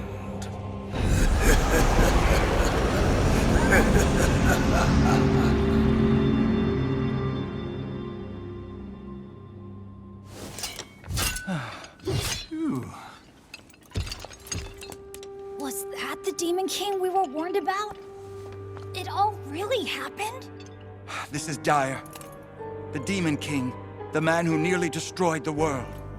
Ganondorf. With his return, everyone's in danger. Oh, this isn't good. If that really was him, we're in real trouble. Hold on. He must not be at his full strength. Otherwise, why flee instead of finishing us off? We should return to Lookout Landing and decide what to do next. Link, you should come too. We regroup back at Lookout Landing to decide on what to do next, as why would Ganondorf flee if he's at full strength? He wouldn't, right? He would try to take us out. We regroup and speak with Pura. We fill her in on what's just happened and what's just gone down. The reason the princess was in Hyrule Castle was so the Demon King could lure Link into a trap and essentially walk straight into the castle. The Demon King has been placing a fake Princess Zeldas across the lands, which explains why we've seen them so often in our 4 different places. This was to lure Link into the castle, and also others to prevent them from getting this stone, and basically killing them. All of this was related to the upheaval, and seeing the Demon King's plan, taking over Hyrule, killing everyone within and destroying it, we cannot let that happen. Also, a big thing we need to think about here is the location of Princess Zelda. She was seen in all of the visions of the champion's ancestors. So, as crazy as it sounds, we should consider her to be maybe trapped in the past, and not here physically in the present. After all, she is the Sage of Time. However, we don't know just yet, nothing's been confirmed, but it definitely seems that way in some capacity, which is why all of the ancestors seem to know who Princess Zelda was, and seem to know who Link was, even from all the way back then. You gotta remember this, the upheaval happened centuries ago, way before Link was even born or a thought, so it definitely makes sense. Pura then mentions that all of this sounds like Princess Zelda was making preparations for the Demon King's revival, and she must have made note of somewhere that's visible to us when we went on to fight it. But where could that be? In some of the visions, there were 6 sages in the original fight. Wind, fire, water, lightning, us, and Princess Zelda. There was one more that we're missing right now, and we need to search around Hyrule for the final sage. We travelled on our horse to the Kariko village, and here a strange ruin appeared after the rise of Hyrule Castle. We meet up with Pyre and explain what's going on, and here she mentioned that Princess Zelda was here as well, and ordered everyone to stay away from the floating ring. Well, now we know that this wasn't Princess Zelda, it was in fact the Demon King. And if this is where the final stage is, no wonder. We make our way up to the ring and make our way inside, and there was a plaque. We take a picture and show Pyre and Toro. This looks to be an inscription from the Zonai.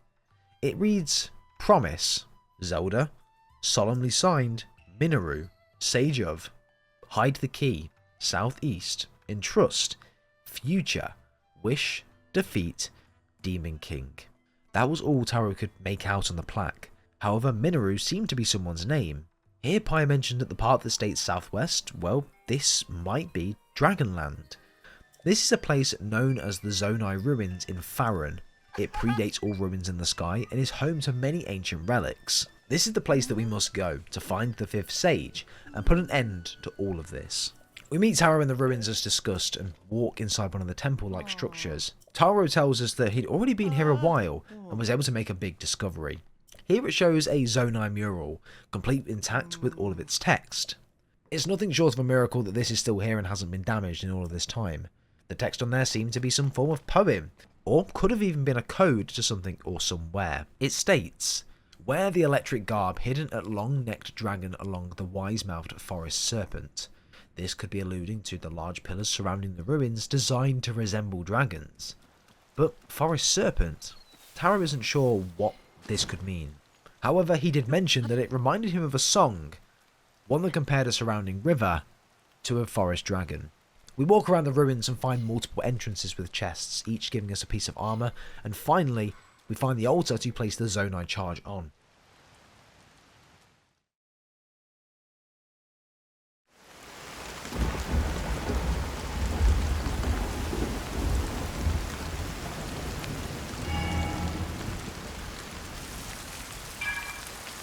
And then the lightning strikes the dragon, and the sky, well, it starts to clear.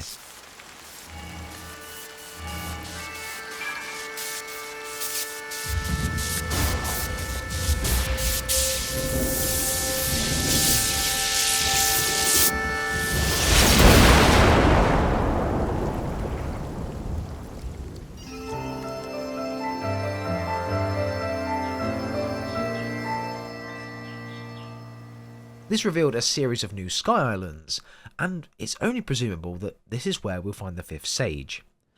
We'll make our way atop the floating islands and venture out way over each one, until we finally come to the end. We dive down and land somewhere named Dragonhead Island, and as we walk through, a huge doorway stands in our way. We use all of our strength to push our way into the doorway, when finally we're presented with something sat atop an altar in the centre of the room. We interact with what looks like a mask when suddenly the floor beneath us begins to open. The mask fires a green light outside, and then that chime again, followed by a voice. Link, Zelda's chosen protector. Take this. Follow the light. We follow the light as the voice tells us to, and we come to an old statue structure. It suddenly starts to open as we near it, revealing the entrance below. The green light shines below again, into a place called Tobias Hollow Chasm. We place the mask atop of the altar, and suddenly the floor begins to descend. As we move, we hear the voice again.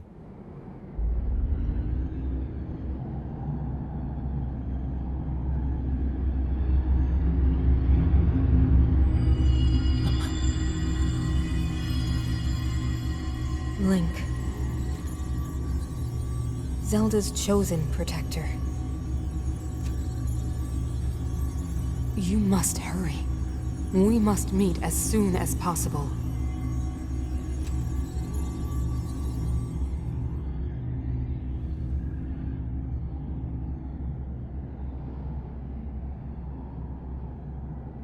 We descend into a place with a huge structure. This was a construction factory way back when. We place the mask into the mould, and again, the voice.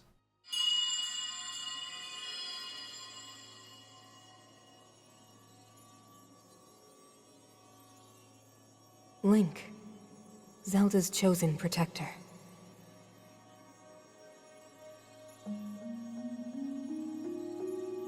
My name is Minoru. I am the Sage of Spirit. I am happy you have arrived. At last we can speak with each other. Unfortunately, I no longer have a body.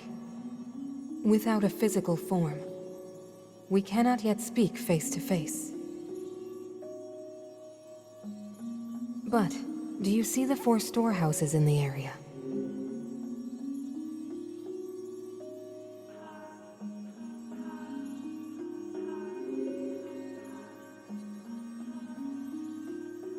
I would ask you to visit each of them and assemble a body for me.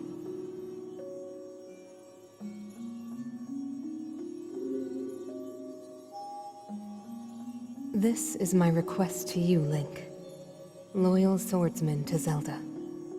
Minoru, the Sage of Spirit, no longer has a body. We need to construct one for Minoru so that we're able to speak with her, as the other 4 champions had. We finally build Minoru's body, and then something extraordinary happens.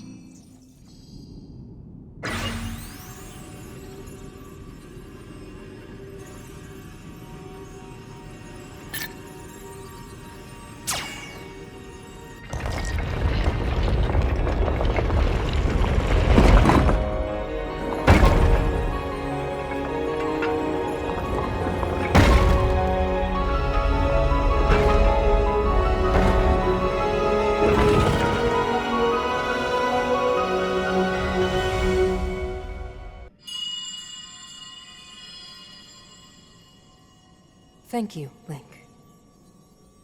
Now only one task remains. We must recover my secret stone.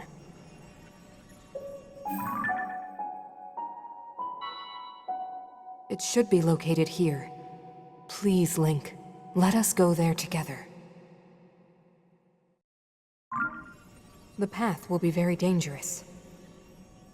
Fortunately, this construct body you have built for me is hardly helpless. There is a platform nearby where we can explore its potential.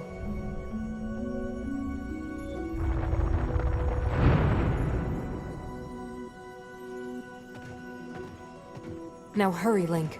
We must recover my secret stone. Minoru now has a full body. However, we need to uncover the secret stone in order to stand a chance against the Demon King.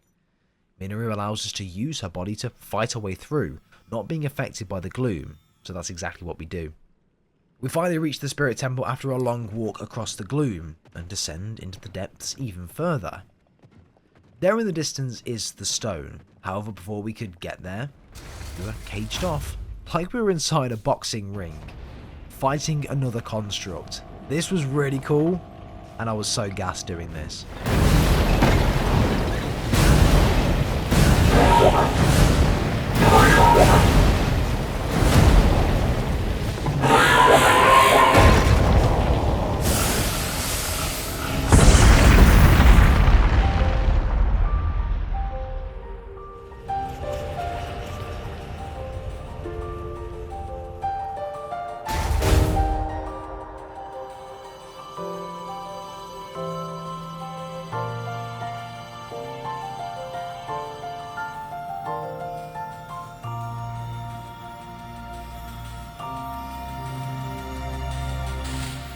We finally beat the construct, and the stone is ours. As we approached the stone, the Puripad began to beep, with a spirit flying out of it. The stone was then transferred into the head of this construct, and we're teleported to the Sage of Spirit.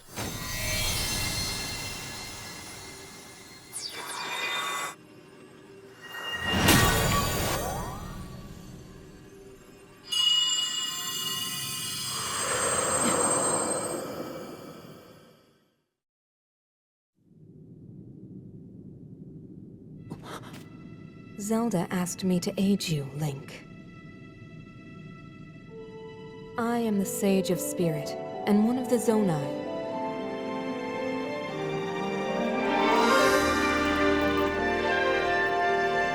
Minoru.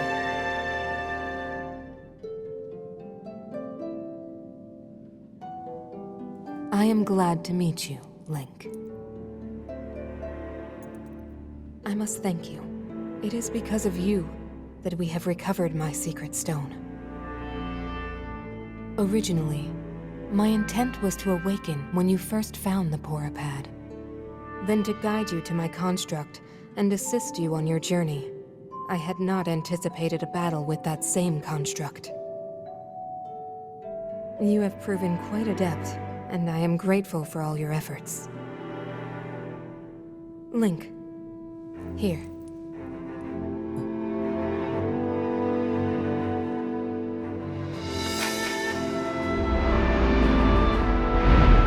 In the name of Minoru, Sage of Spirit, I grant my power unto you. I believe it will serve you well.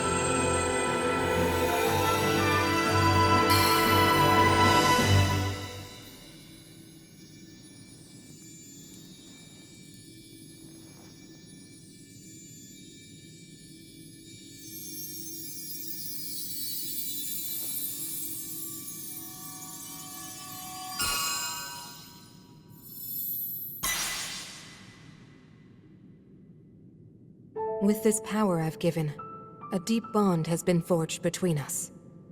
And from this point forward, my spirit will reside within that construct. I will help you however I can.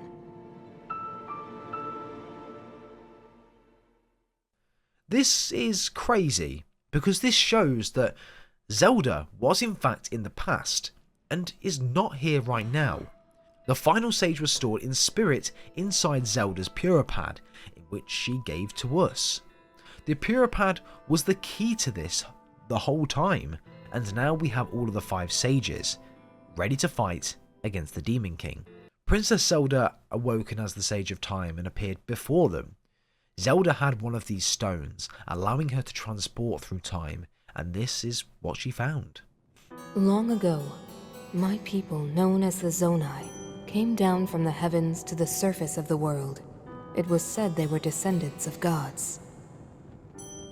They bore treasures from these same gods, secret stones capable of amplifying the abilities of those who possessed them. Using the knowledge of the Zonai, my younger brother Rauru became a great leader. He met a young woman named Sonia, and they would wed. Rauru gifted Sonia one of the secret stones. Together, they sought to establish their kingdom. This is how the Kingdom of Hyrule, with Rauru and Sonia as its first king and queen, came to be. The future looked bright. However, tragedy suddenly struck. A man of great evil emerged from the desert. The leader of the Gerudo, Ganondorf, killed Queen Sonia and stole her secret stone. Using the secret stone, Ganondorf transformed into the Demon King. He then created swarms of monsters and attacked. Hyrule rose up to face these threats, but the evil power driving the monsters forward was staggering. The defenders were on the brink of defeat. Rauru then came up with a plan to turn the tide of the war. He entrusted secret stones to warriors with exceptional abilities. They became sages and united in an effort to finally defeat the Demon King. Rauru and the sages outnumbered the Demon King and should have been able to stop him. However,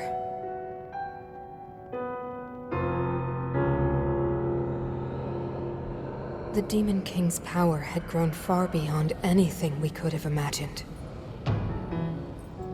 I was unable to withstand his strength.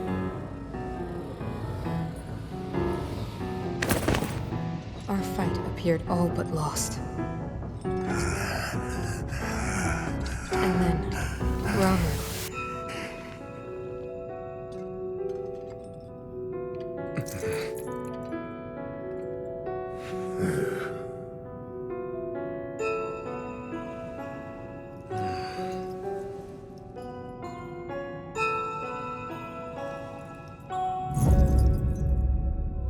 He committed himself to one final act.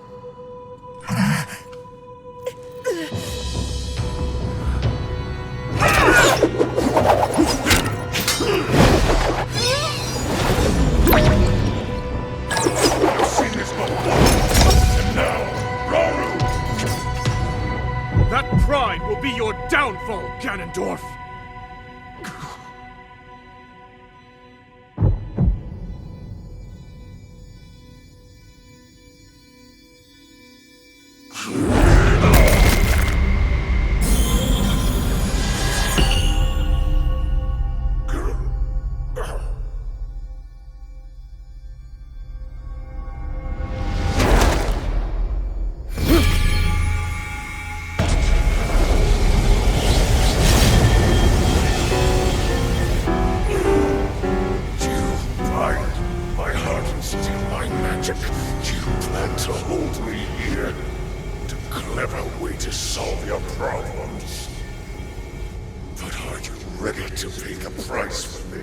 Don't be so smug. I know exactly what it will cost me.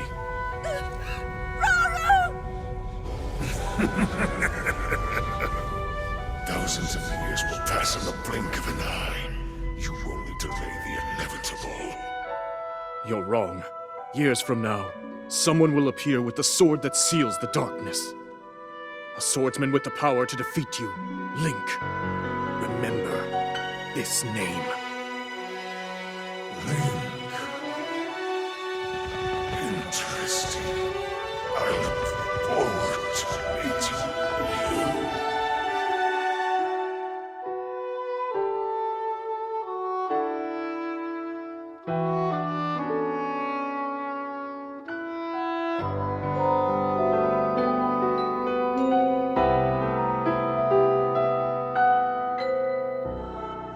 That was the end of the Imprisoning War.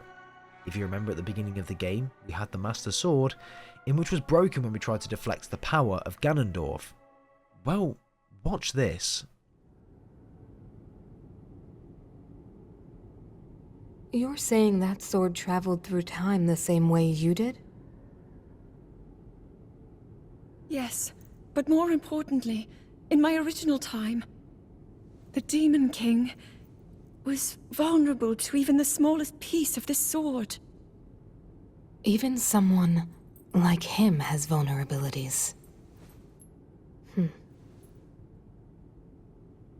Then, what exactly are you suggesting we do with the sword? Over time, the Master Sword is able to absorb sacred power. It can heal itself, and even grow stronger. Curious. If we were able to empower it in that way, it could be the key to defeating the Demon King.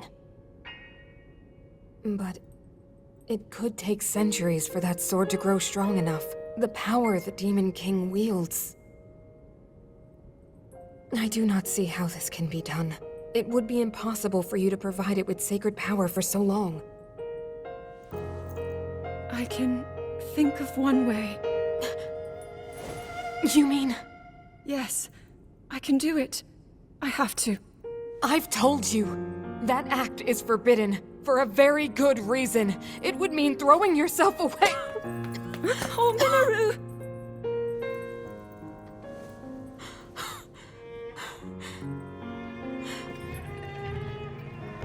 You won't be able to change back.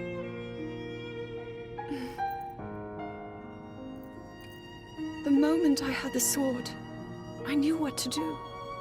I knew this was why I came to this era.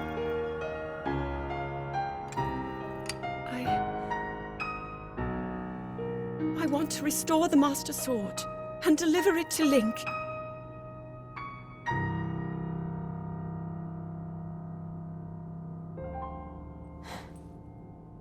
I understand. You really have made up your mind?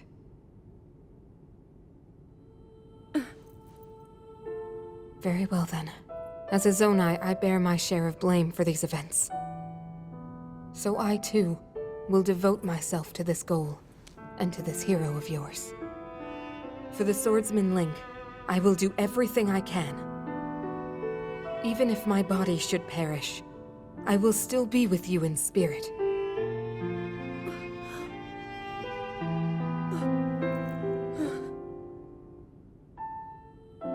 Princess Zelda needed to repair the sword, sacrifice herself to restore the Master Sword, and save Hyrule, and ultimately defeating the Demon King. However, for the sword to gain power, it needed to sit for thousands of years to get the power it needed to defeat the Demon King.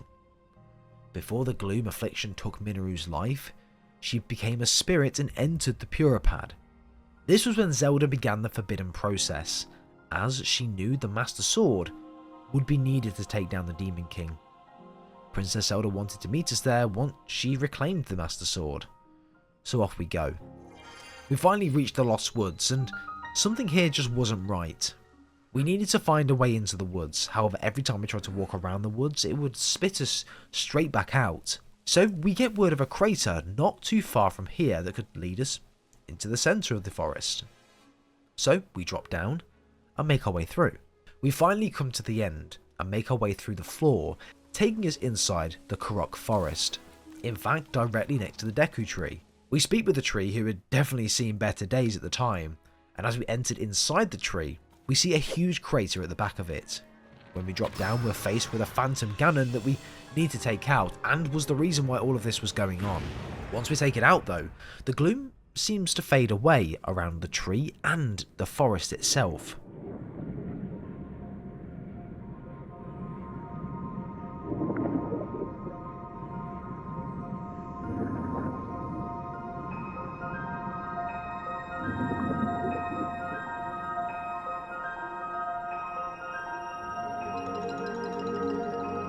We make our way back up to the surface to speak with the tree, and all of the fog completely gone. We walk up to speak with the tree, and it shows us a flashback of the Master Sword, when Link and Zelda were here way back when.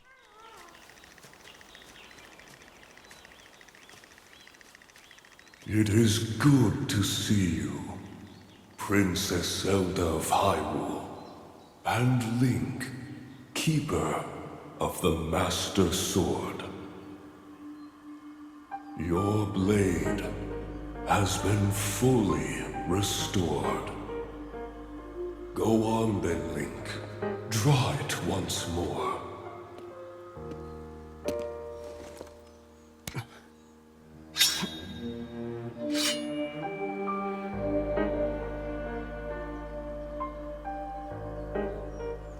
Great Deku Tree! Thank you so much. Ha ha ha. There is no need for thanks. I merely watched over its renewal. It is amazing that a sword can heal itself, no matter how badly damaged it becomes. It can do more than heal. The sword will continue to gain strength if bathed in sacred power. The stronger that power, the more powerful the sword becomes. The potential of this fabled blade may well be limitless. Truly the work of a goddess. A sword that grows ever stronger. The Master Sword. The tree tells us that it can sense the sword somewhere in the sky. The Master Sword seems to be moving. As we get to a position where we can figure out what's going on with the Master Sword, well, there was only one real place that it could be looking at the map. On a moving dragon. We glide down the top of the dragon and, well, find the sword indented in the dragon's head. We grab the sword with two hands, and the dragon begins resisting. Link holds on with all he can, using 2 full wheels of stamina.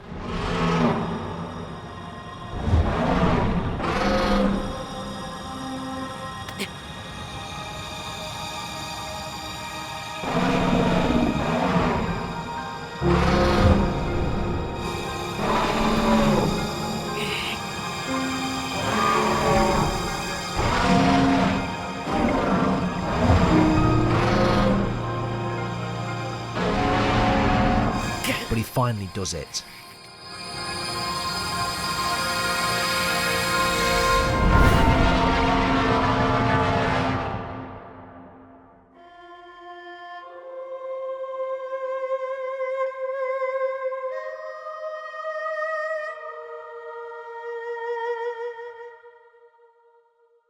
Link is transported to an unknown place, a place above the clouds.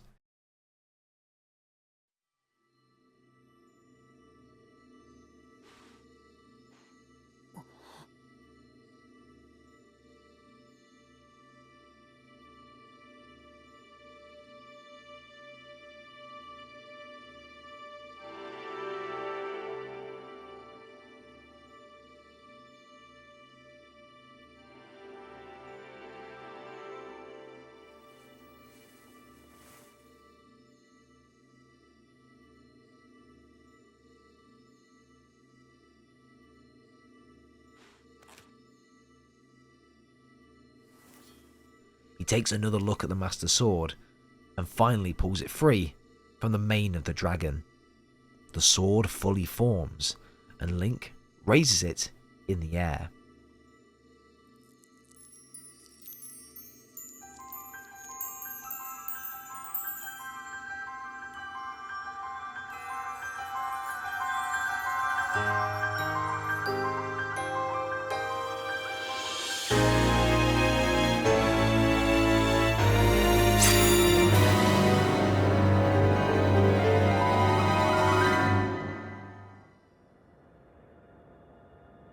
Link. Link. the Master Sword. Your sword. She is the key to destroying the Demon King. He defeated her before, but a long slumber will heal these grievous wounds. And when you two next face the Demon King,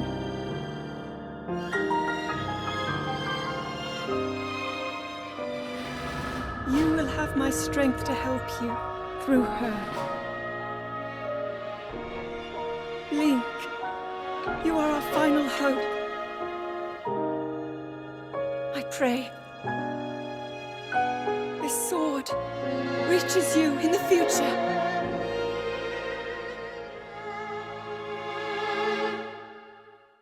So, the dragon that we just boarded was Princess Zelda? This is like I'm speaking about this and writing this as I'm playing it, so these are my thoughts directly.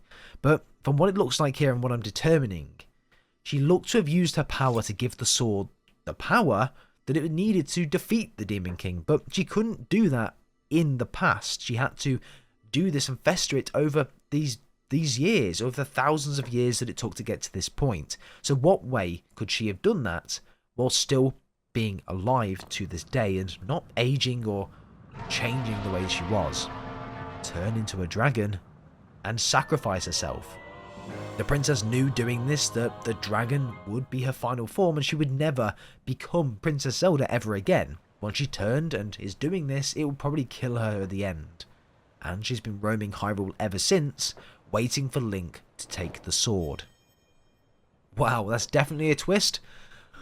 Wow. Now we return to Pura and tell her about the Master Sword. And it's time. Time to finish the fight and face the Demon King. We make our way through the depths of Hyrule Castle, gloom surrounding the walls, monsters manning the staircases and the corridors.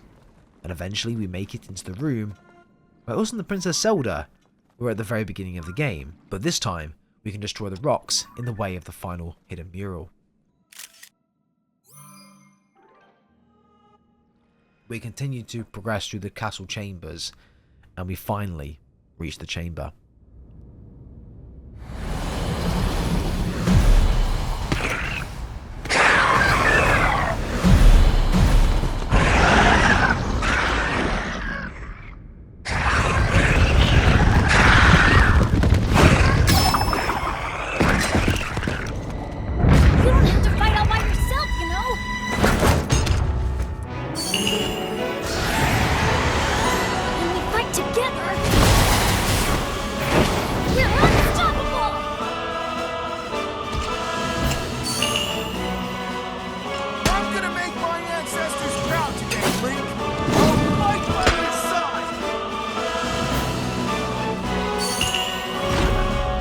Link!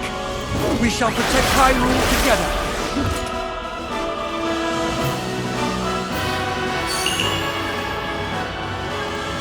The Gerudo owe you for your help. You can count on me!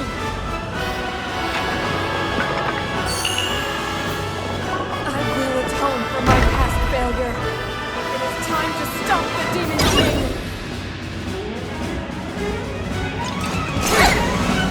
Just as we were being ambushed by the Gloom army, the 5 champions come bursting down, helping us during battle.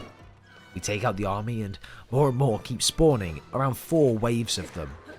However, we finally managed to take out the 4 waves, and the pathway was opened.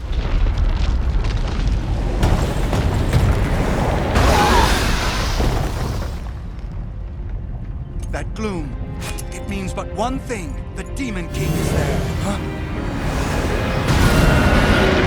However, the 5 beasts that we fought throughout the way all spawned in to prevent us from going to the Demon King. The 5 sages battle against them whilst we move forward to our destiny. And of course, that was to fight the Demon King. Our foe is mistaken if he thinks this will stop us! We are fated to fight these beasts. Don't worry about us. Link, we'll take care of this, Goro! You ready to see the power of a sage? We'll be fine! This'll be a breeze for sure! It is time, Link. The rest is up to you.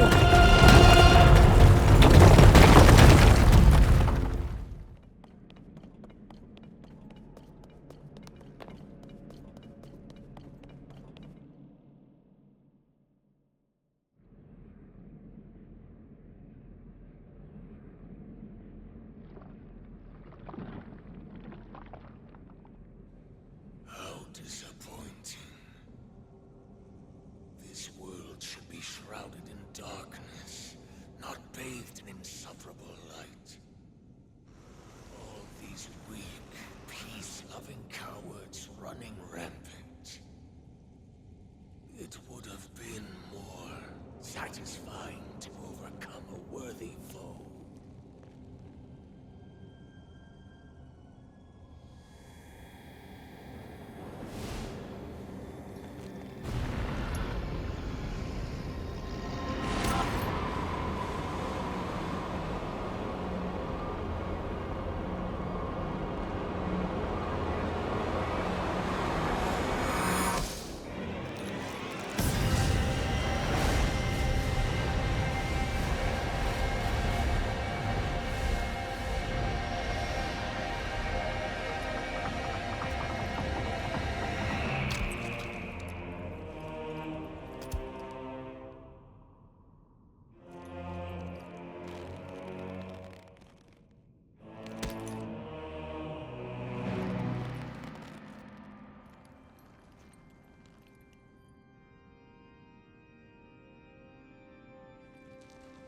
Regardless, I will reshape this world as it was meant to be. I will crush any opposition. I will rule. That is what a king must do.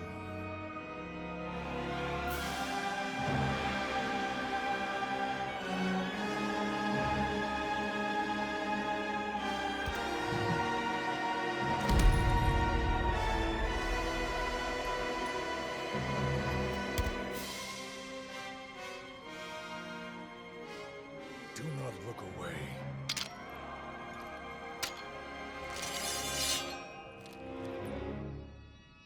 You witness a king's revival. And the birth of his new world.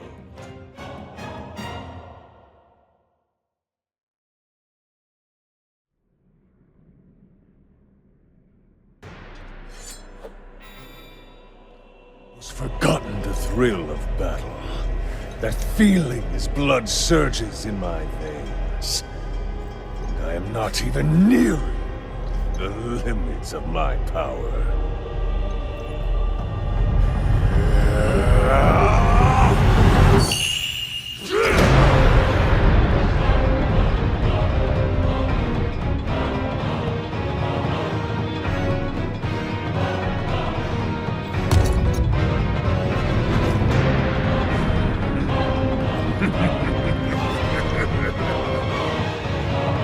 Enjoy these fun moments. I will be taking far more than you're on this time.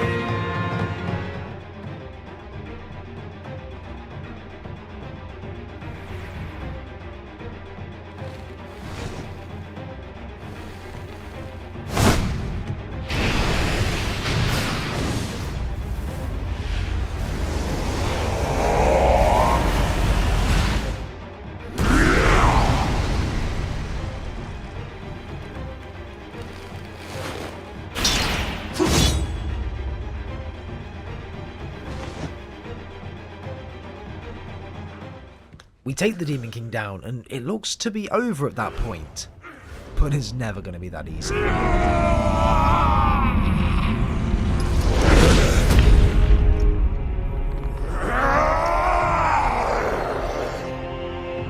will yet rule this land. You will not stop me. I'm the immortal.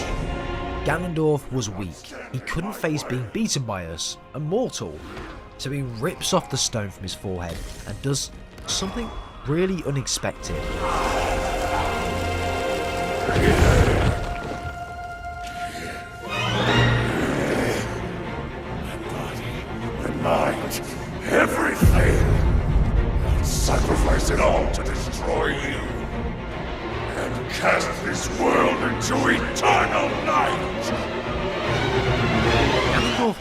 hits the stone and his body transforms into a dragon?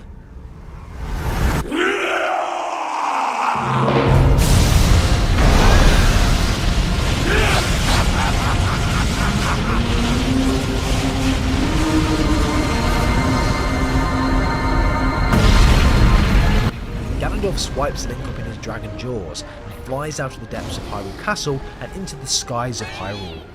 Link, trapped in the grasp of Ganondorf, couldn't move. However, suddenly, the light dragon that held the Master Sword came out of nowhere and saved Link. It flew him away and Ganondorf chased, and it was time to end this once and for all.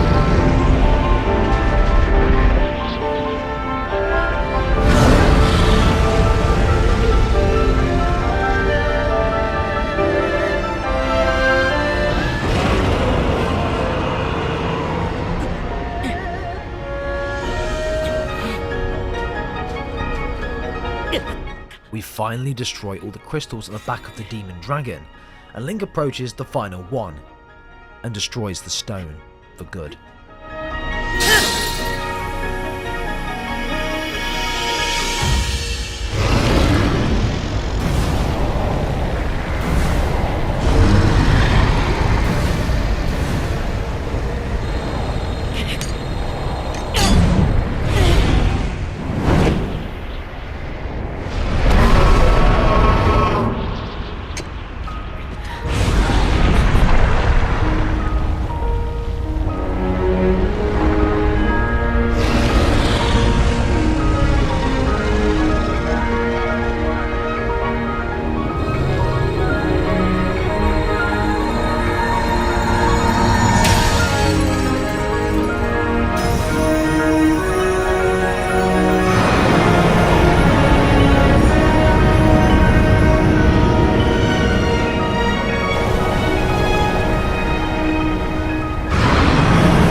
Ganondorf was no more.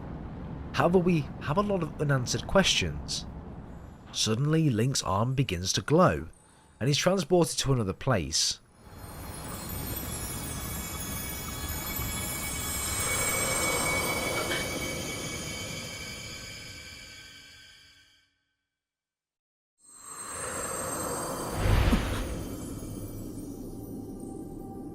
Here, Link looks to be floating above the light dragon.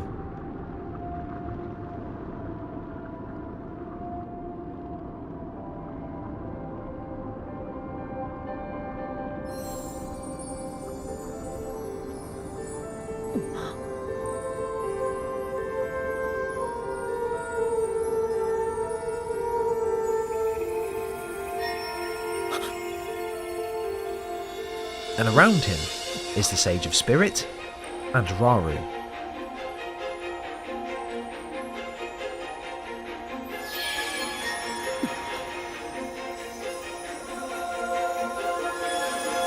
The arm then sends a light toward the dragon, and the other sages touch Link's arm as well. And what happens next is quite extraordinary.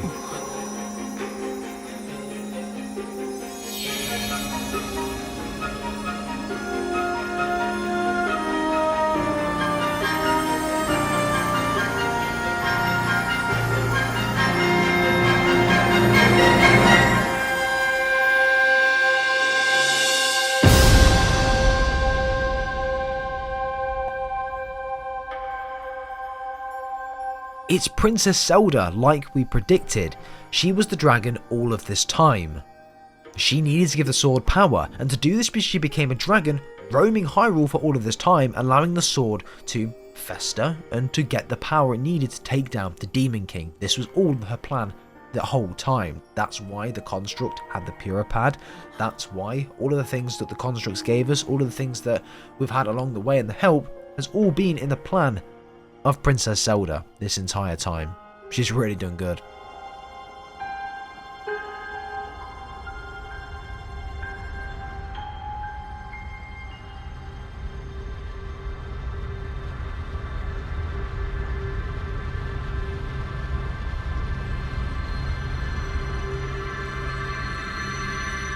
Suddenly, everything around Link turned bright. He closed his eyes and was falling to the bottom of Hyrule.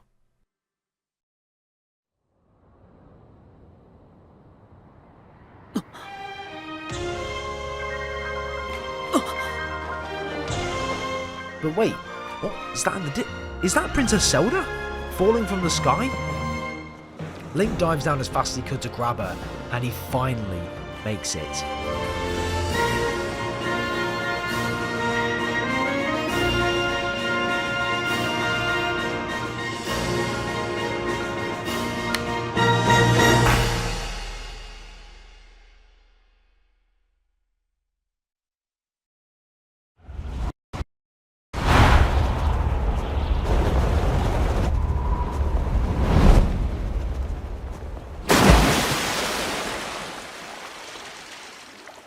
Dropping into a lake below, cushioning their fall.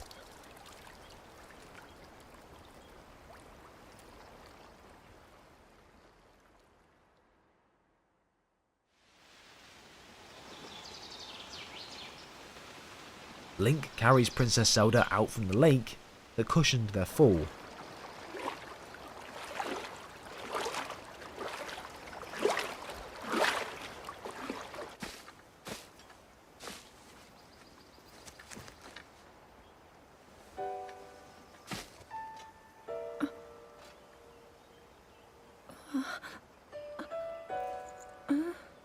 And she finally wakes. Link, how are you?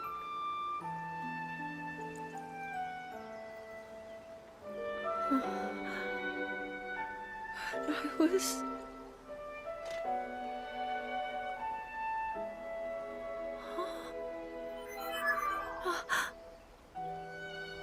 He reached you, after all.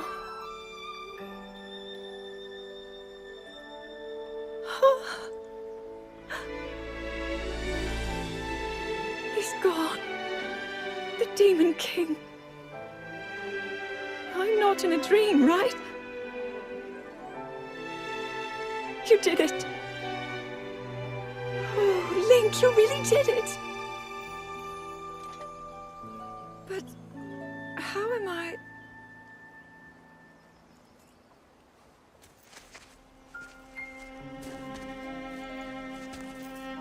No, I understand. I had been sleeping all this time. But when I felt something, like a warm, loving embrace, I woke up.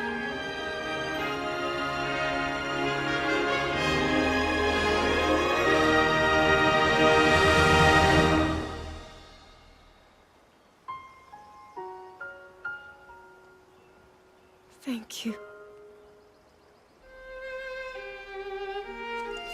Link, I met such wonderful people. I saw Hyrule as it was. I have so much to tell you. So much happened. Oh, Link, I'm home.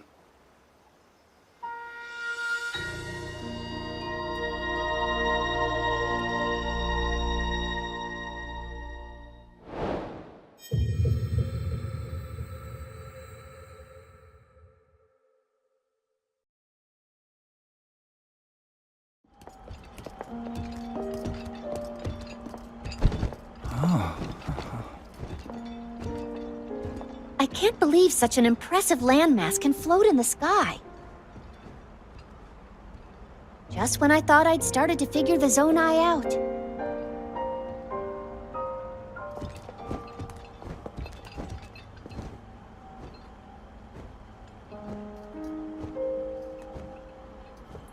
Everyone, I am glad I was able to bring you all here. I wanted to share this view of Hyrule with all of you. Whoa! I've never been this far up before, Goro. Wow, what a sight it is. And Zelda, you were roaming the skies all along? Yes, although I don't really remember. I never thought I would actually stand here again. This is only a theory, but Raru's power of light and Sonia's time power. For Zelda to transform back, they both must have channeled their abilities through you, Link. Oh. I see.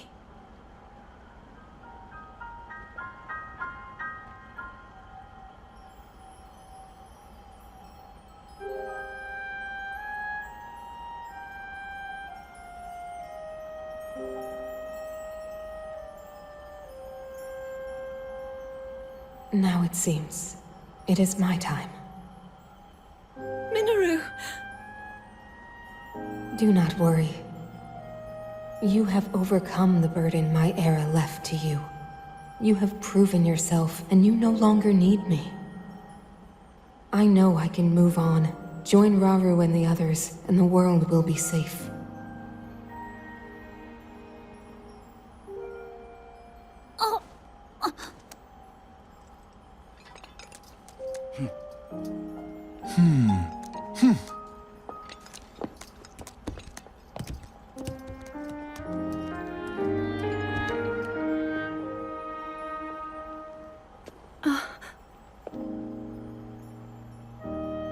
Those of us gathered here swear on our lives to support Princess Zelda and...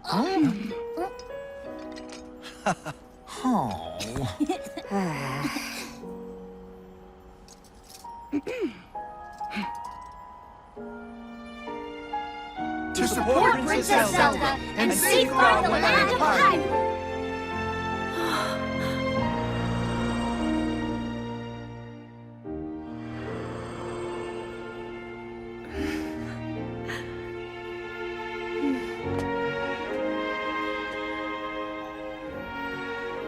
Raru and Sonia will be happy to hear of this.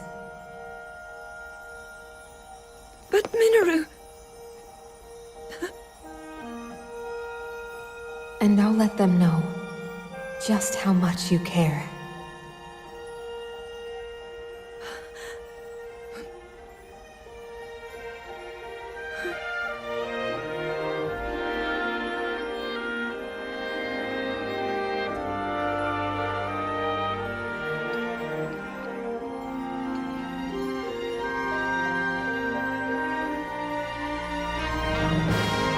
Thank you all.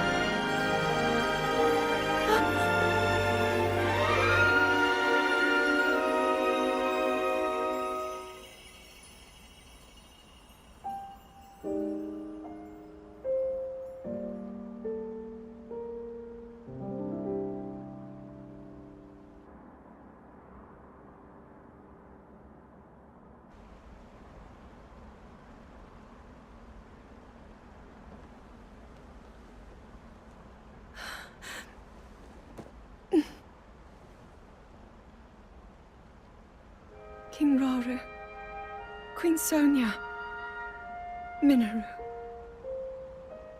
The ancient sages. They wished not only to save Hyrule from the Demon King, but for it to see eternal peace. I will dedicate myself to that goal.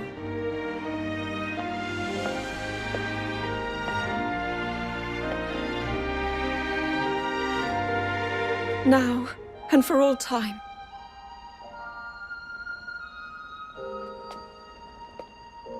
My friends, with all of your strength, stand with me.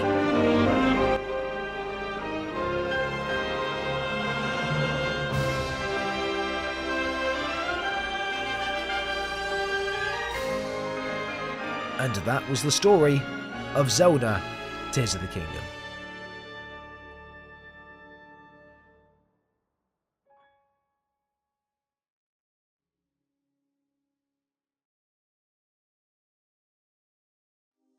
Wow, what a game, what an experience, and I'm very thankful my days can now be filled with other things other than 12 hours of Zelda every single day.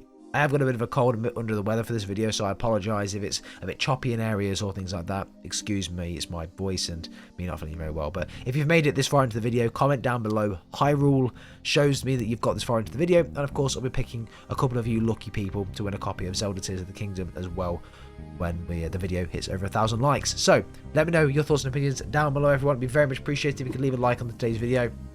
Subscribe as well if you guys are brand new to the channel. It'd be very much appreciated. We do this for pretty much every big story-based game, so if you're into this sort of stuff, this is the place for you.